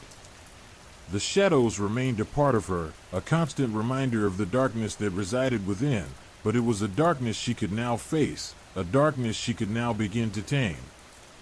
The true horror remained, not in the shadows themselves, but in the chilling realization that the things that haunted her were not external entities, but were a reflection of her own subconscious. The mystery was far from solved, the shadow's true nature still shrouded in uncertainty, the nature of the connection between her and the entities still undefined. This ambiguity, this unresolved mystery, was perhaps the most profound and enduring horror of all. It was a horror that would linger long after the encounter, a chilling reminder of the depths of the human psyche, and the darkness that lurks within. The cabin stood silent, a testament to a battle fought, a journey begun, a darkness partially understood, yet still profoundly unknown. The game, she knew, was far from over. Story 5, The Nightmare Weaver. The labyrinth shifted. Again. One moment, Daniel was clawing his way through a claustrophobic passage barely wide enough for his shoulders, the rough-hewn stone scratching at his skin. The next, he was standing in a vast, echoing chamber, the air thick with the smell of damp earth and something else, something ancient and unsettling, like decaying flesh and ozone. The walls were impossibly tall, disappearing into the perpetual twilight above, their surfaces shifting and reforming like a restless ocean. He couldn't tell if he was walking on solid ground or sinking into viscous mud. Each step was uncertain, each breath a struggle against the suffocating weight of the air. He'd started having these dreams, or were they nightmares? 6 months ago. Initially, they were simple enough, a dark corridor, a single flickering light at the end, always just out of reach. But the labyrinth had grown, expanded, become more complex with each recurrence. Now, it felt less like a dream and more like a living entity, a monstrous creation that fed on his fear, adapting to his attempts to navigate it. He tried to remember a pattern, a recurring feature that might offer a clue to escape. There were always strange symbols etched into the walls, cryptic glyphs that shifted and reformed as he watched, their meaning as elusive as the way out. He tried to memorize them, to sketch them in the margins of his notebook upon waking, but each time the images were slightly different, almost like a distorted memory. It was as if the labyrinth itself was playing a cruel game of hide-and-seek with his sanity. Tonight, the air was heavy with the scent of decay. He coughed, the sound echoing strangely in the vast chamber. The walls seemed to pulse with a faint, internal light, a sickly green glow that cast grotesque shadows that danced and writhed like living things. He could hear whispers, faint and sibilant, carried on the currents of the unsettling breeze that snaked through the maze. They weren't words, not exactly, but rather sounds that burrowed deep into his bones, stirring primal fears he didn't know he possessed.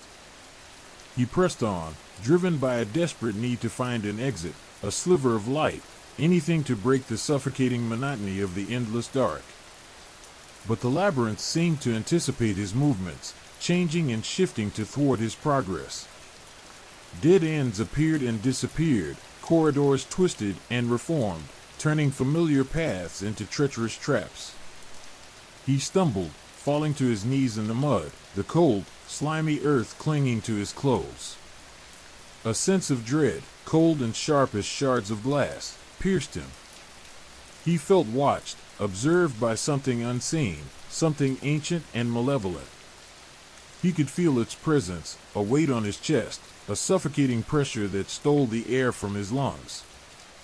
He gasped for breath, his heart pounding a frantic rhythm against his ribs. He looked up and saw it. Or rather, he felt it. It wasn't a creature of flesh and blood, not in the traditional sense. It was more like a distortion in space, a warping of reality itself. A shifting darkness that seemed to writhe and pulse with an unnatural energy. He couldn't see it clearly, but he felt its gaze, a burning intensity that seemed to penetrate his soul. It was immense, powerful, ancient, and utterly terrifying. He tried to scream, but only a choked gasp escaped his lips. Terror, raw and visceral, paralyzed him. He felt himself being drawn towards the distortion, pulled inexorably towards its suffocating presence. He struggled, his muscles straining against the unseen force, but it was futile. He was powerless, utterly helpless against the immense power of the being. Suddenly, the whispers intensified, becoming a chorus of voices, a cacophony of sound that tore at his sanity. The ground beneath him trembled, the walls pulsed with a violent intensity, and the air crackled with energy. The scent of decay grew stronger, overwhelming, nauseating. He felt himself fading, his consciousness slipping away, his mind dissolving into the darkness. Then, as quickly as it began, it stopped. The whispers faded, the ground stilled, and the oppressive weight lifted.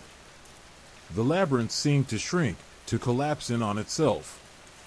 The ghastly green glow dimmed, and the darkness became less oppressive, more ordinary. He awoke with a gasp, his heart hammering against his ribs, his body drenched in sweat. He sat up in bed, his breath ragged, his mind reeling from the intensity of the experience. He reached for his notebook, his hand trembling. He needed to record this, to capture the details before they vanished, before the labyrinth reformed and swallowed the memories whole. But he couldn't. The details were already blurring, the images fading, becoming abstract shapes and sounds. He could recall the feeling, the terror, the overwhelming sense of dread, but the precise details, the specific features of the labyrinth, were slipping away like sand through his fingers. He managed to sketch a few distorted glyphs, their meaning as enigmatic as ever. Days turned into weeks, and the nightmares continued. Each time, the labyrinth was different, yet eerily familiar.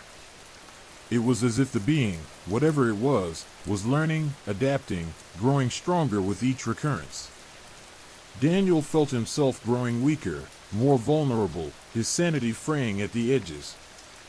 He started to lose track of time, the line between dream and reality becoming increasingly blurred. He began to wonder if he would ever wake up, ever escape the suffocating embrace of the labyrinth. He consulted doctors, therapists, even spiritual advisors, but none could offer an explanation for his recurring nightmares.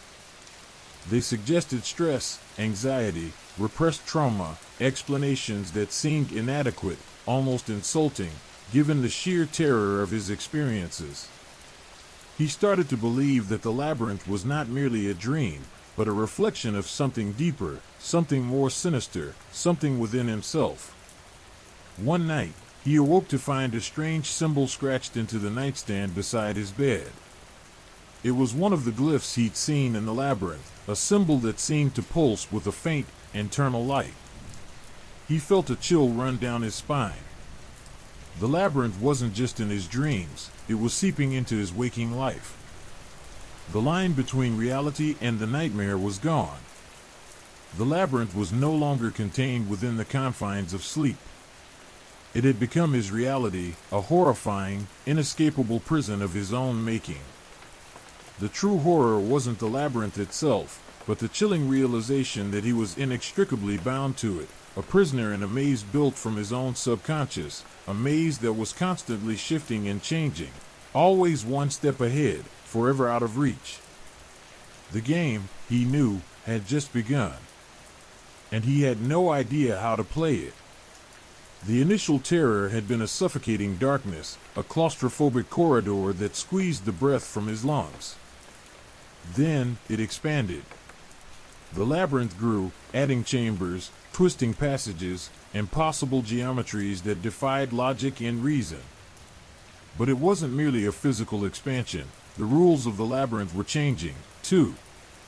The symbols, once randomly scattered, began to form patterns, cryptic sequences that seemed to shift and change with his understanding.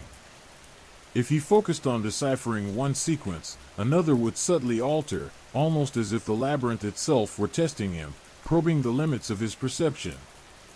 One night, he found himself in a vast library, shelves stretching endlessly into the gloom, filled with books bound in human skin, their pages filled with a language he couldn't comprehend, yet somehow understood on an instinctive level. The script pulsed with a faint, sickly light, each character seemingly aware of his gaze.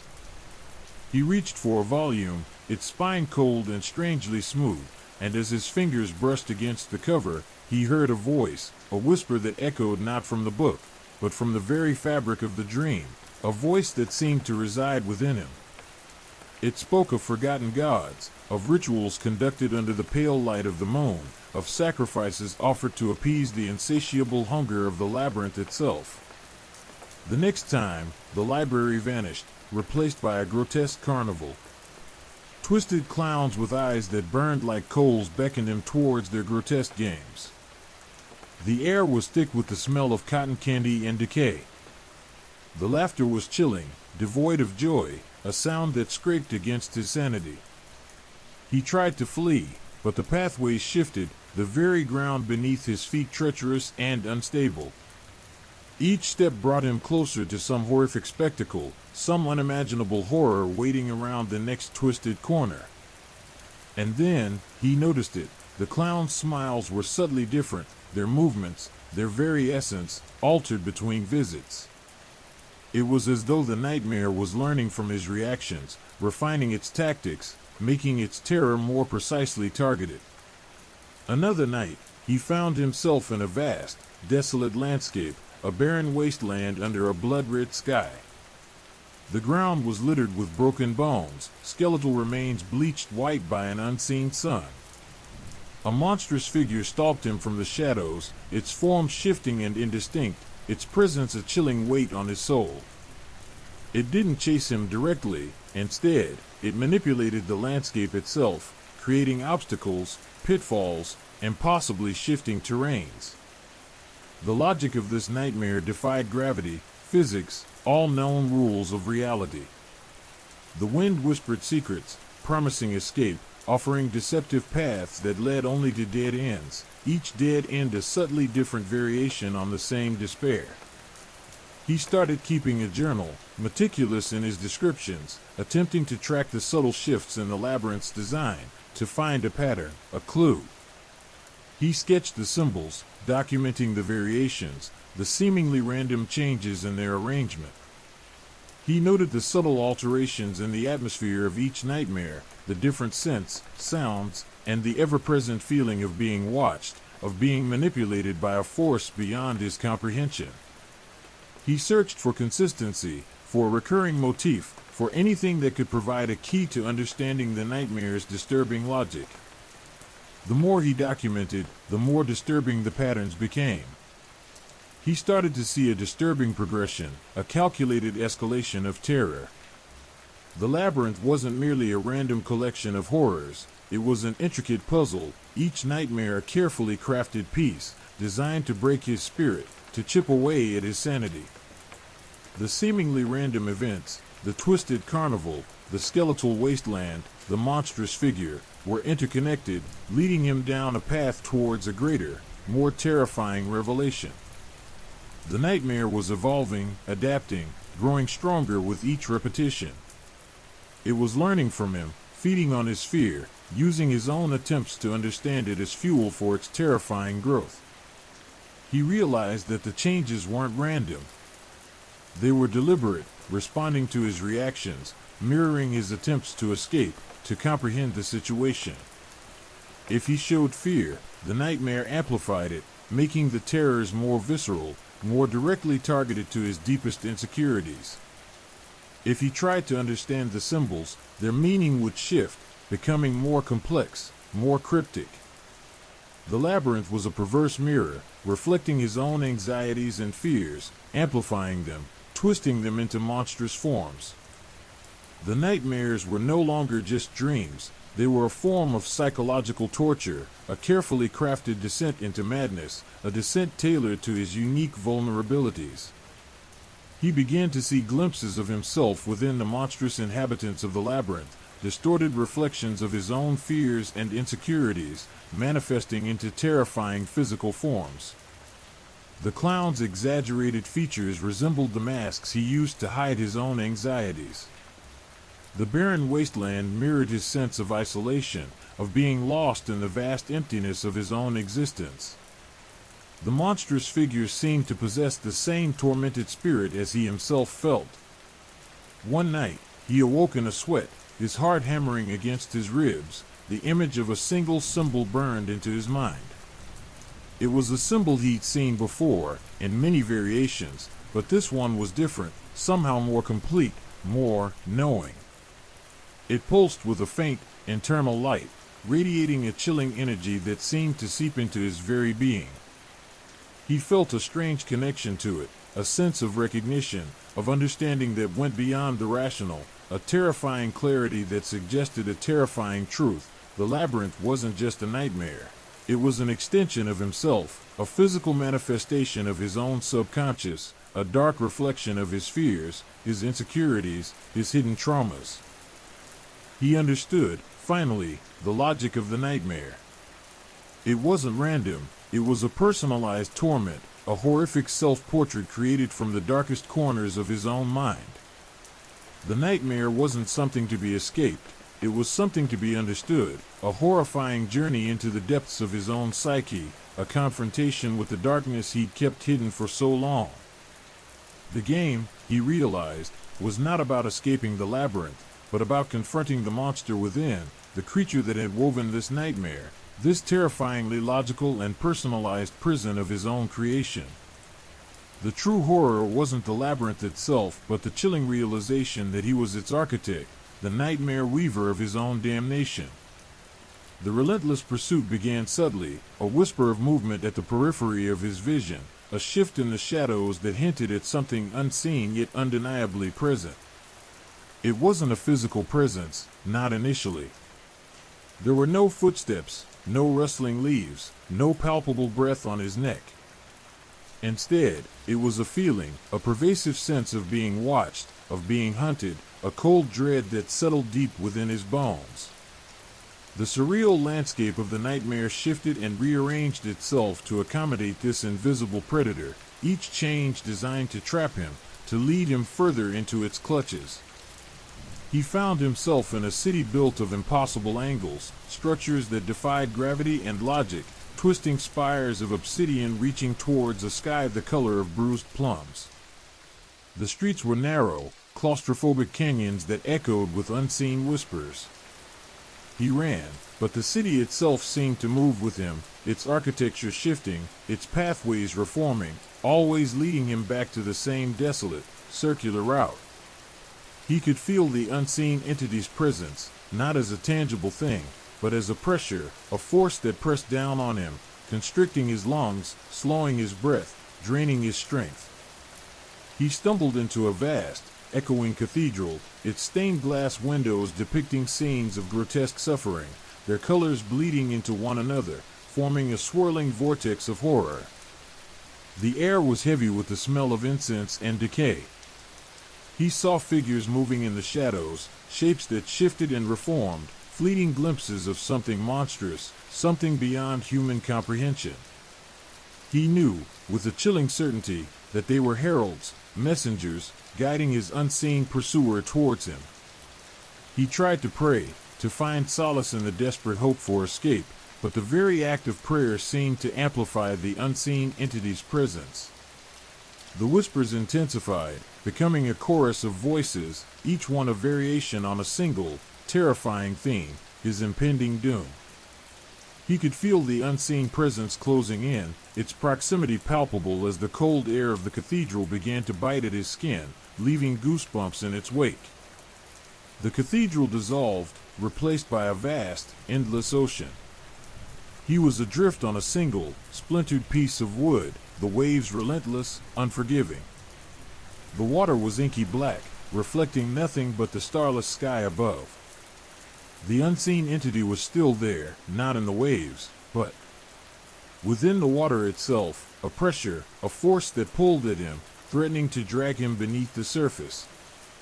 He struggled, battling the waves and the unseen force, but he knew it was a losing fight. The ocean was vast, infinite, and his strength was finite. Desperation clawed at him. He knew he was trapped, not just within the nightmare, but within a specifically designed hunt, a chase engineered to push him to the very limits of his endurance. The landscape was not simply a backdrop, it was a weapon, each change, each transformation, a calculated move designed to break him, to wear him down. The surreal shifts in location were not random, they were a relentless game of cat and mouse, a deadly dance played out on a stage of nightmare. In one moment, he was on a barren, desolate plain, under a sky that bled crimson tears. The wind howled, a mournful lament, carrying the scent of blood and ash. He saw a path stretching before him, a single, winding line that seemed to offer escape, but as he approached, it shifted, vanished, only to reappear a short distance away, mocking his desperate pursuit of freedom. It was a never-ending chase, a cycle of hope and despair, designed to torment and break his spirit. The unseen entity seemed to gain strength from his fear, growing stronger with each desperate attempt to elude its grasp. His stamina was failing. His breath was ragged and shallow. His hope was dwindling to a painful ember. The very fabric of his being was being tested and broken by this persistent, invisible predator. He found himself in a twisted reflection of his own home, a house made of mirrors and shadows.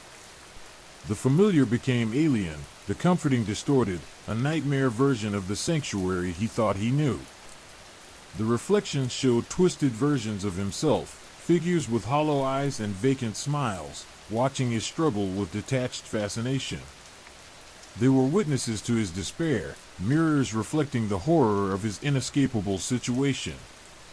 The chase continued within this distorted reflection, with the entity's presence becoming more immediate, more suffocating. The nightmare's landscape became less defined as the chase intensified. He could no longer pinpoint a location. He was simply running through a void, a chaotic space where reality fractured and reformed with each terrifying moment. His mind struggled to comprehend his surroundings, losing grip on the already precarious border between dream and madness. The unseen entity was not simply chasing him, it was eroding his grasp on reality, pulling him further into the chasm of his own fear. As the chase continued, the very nature of his pursuer began to shift, to defy all logic and understanding. It became less of an entity and more of a force, an all-encompassing presence that permeated everything, that was both everywhere and nowhere at once. The sensation of being pursued, of being hunted, transcended the physical. It became a metaphysical hunt, a relentless assault on his very sanity. The chase was no longer a mere game, it was a stripping away of his identity, a relentless erasure of his self. Every failed attempt at escape, every near miss, every moment of sheer terror stripped away another layer of his being, leaving him vulnerable, exposed, and utterly alone. The unseen entity did not need to kill him, it simply needed to break him, to reduce him to nothing more than a trembling husk of fear and despair. The finality of that reality settled into his very core, the final terror not of the chase itself, but of the utter helplessness against a predator that was not merely external, but a darkness blossoming from within. The nightmare was not just a place, it was a process, a slow, agonizing annihilation of the self, orchestrated by the unseen weaver of his own personal hell. The relentless pressure, the unseen force that had pursued him through impossible landscapes, began to shift. It wasn't just a chase anymore, it felt purposeful. The chaotic shifts in scenery, the surreal transformations, they weren't random. They were structured, deliberate, like pieces in a macabre puzzle. A terrifying, intricate design, woven from the threads of his deepest fears and darkest memories. The thought struck him with the force of a physical blow. This wasn't just a nightmare, it was a message. He clung to this revelation, a lifeline in the churning sea of terror. If it was a message, it had to have a meaning, a code to decipher. He started to analyze the scenes, searching for patterns, for connections. The city of impossible angles, the echoing cathedral, the endless ocean, the barren plain, the house of mirrors, each location, each horrifying image, felt imbued with a symbolic weight. The city, he realized, represented the labyrinthine complexity of his own mind, the twisting paths and dead ends of his thoughts and anxieties. The cathedral, with its grotesque stained glass windows depicting scenes of suffering, mirrored the guilt and regret that haunted him. The ocean, vast and unforgiving, symbolized the overwhelming nature of his despair, the feeling of being utterly lost and alone. The barren plain, desolate and blood-soaked, represented the emotional wasteland he had created within himself. And the house of mirrors, a distorted reflection of his home, was a terrifying manifestation of his fractured self-image, his inability to reconcile the person he was with the person he had become. He began to see the chase itself as a metaphor, a representation of his desperate, futile attempts to outrun his own demons. Each near escape, each fleeting moment of hope, was immediately followed by a deeper plunge into despair, a more profound realization of his own powerlessness. The unseen entity, the force that relentlessly pursued him, was not a separate entity, but an embodiment of his own self-destruction, a manifestation of the dark thoughts and destructive patterns that had consumed him. The details started to coalesce, revealing a horrifying narrative. The grotesque figures he had glimpsed in the cathedral were not just random monsters, they were echoes of the people he had hurt, the relationships he had destroyed. The crimson tears falling from the sky on the barren plain were his own regrets, his own pain, raining down upon him, a constant reminder of his failures. The whispers that had echoed in the city's streets were the voices of his own doubts and anxieties, a relentless chorus of self-recrimination. As he focused on the symbolism, the nightmare began to shift again. The landscape softened, becoming less defined, less chaotic. The pursuit lessened, replaced by a feeling of observation. He was no longer being hunted, he was being watched, studied, analyzed.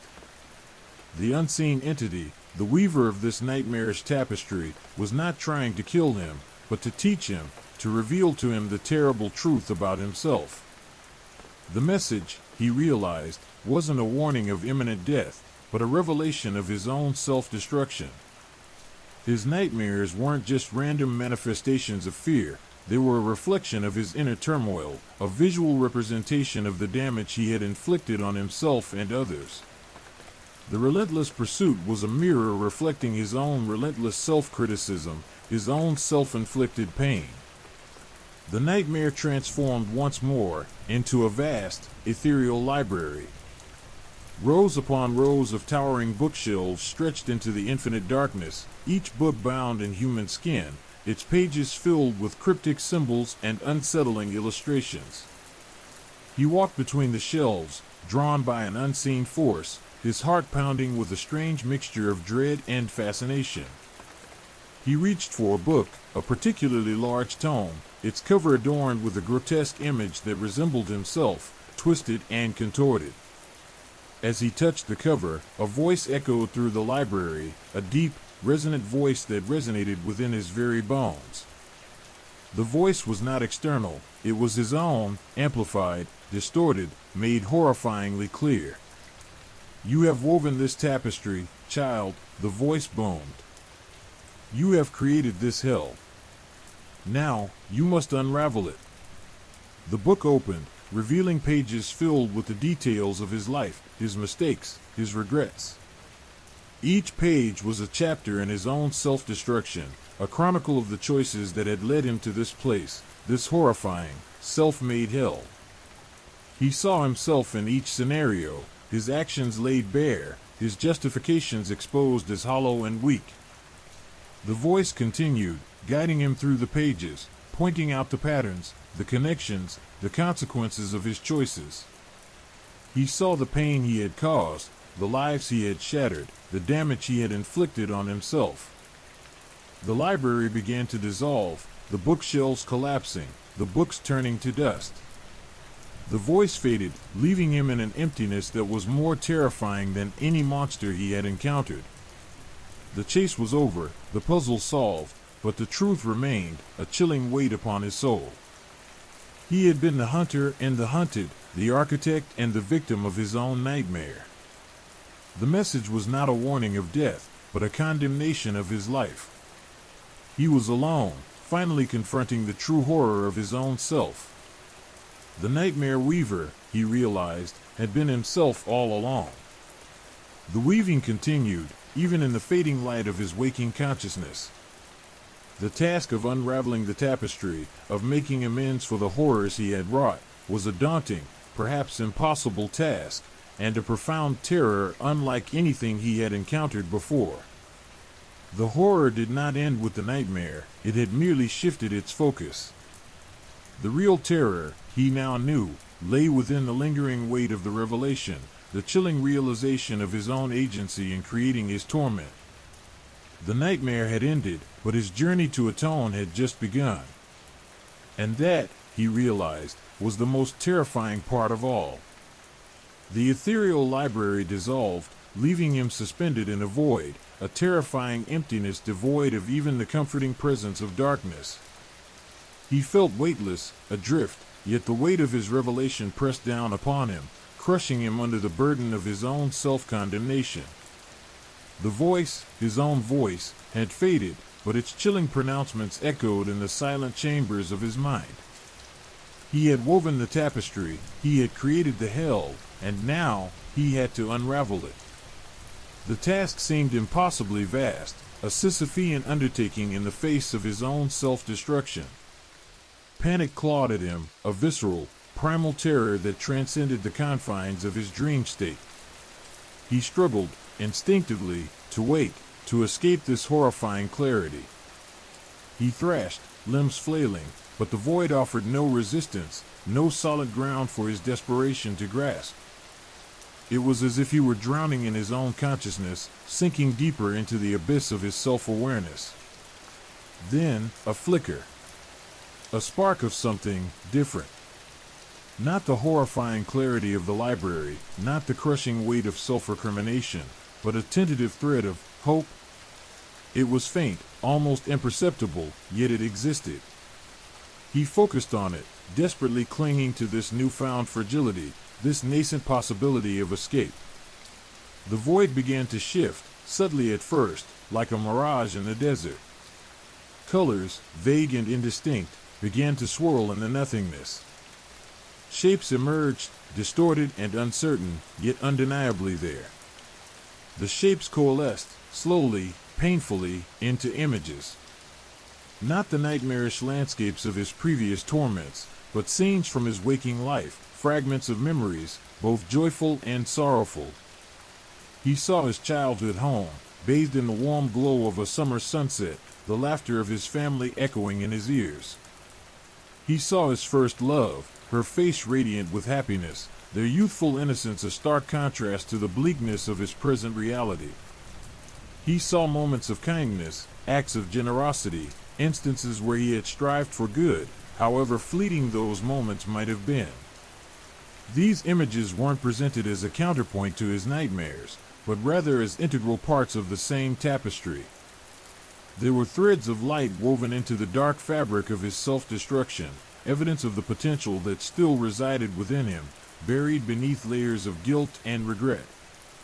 The revelation, the horrifying truth of his agency, had not extinguished his hope but had rather illuminated the path towards redemption.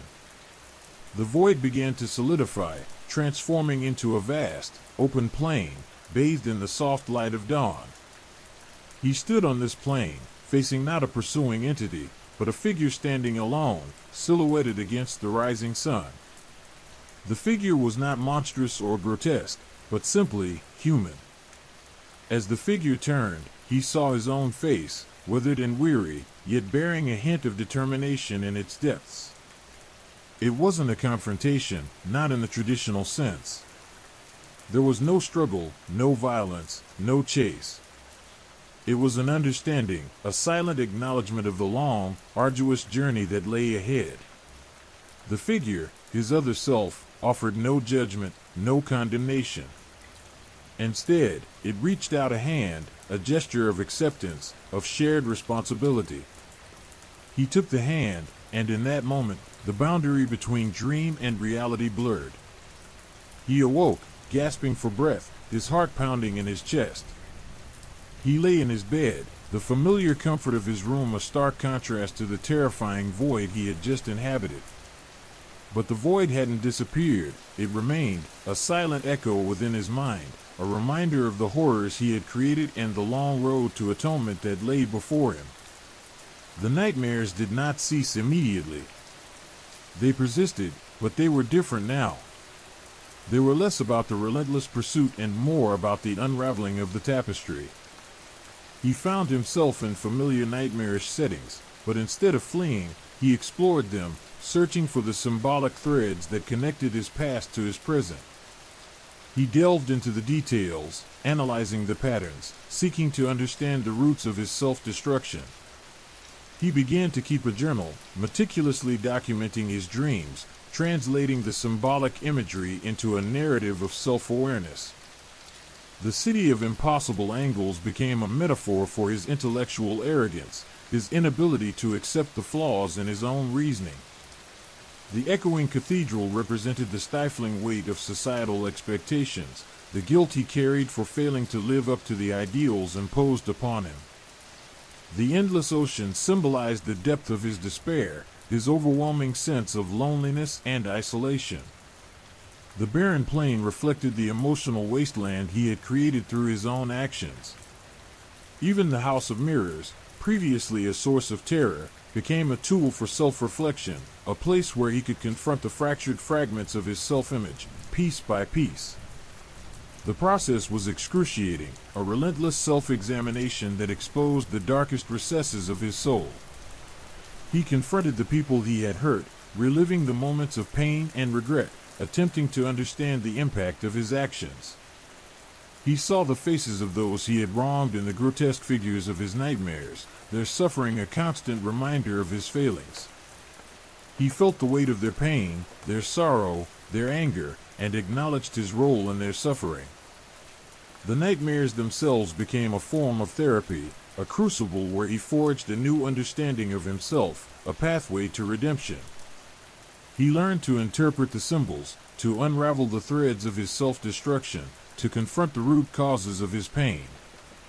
The act of analyzing, of interpreting, of actively participating in the unraveling of his own nightmare tapestry became an act of healing, of self-forgiveness, of atonement.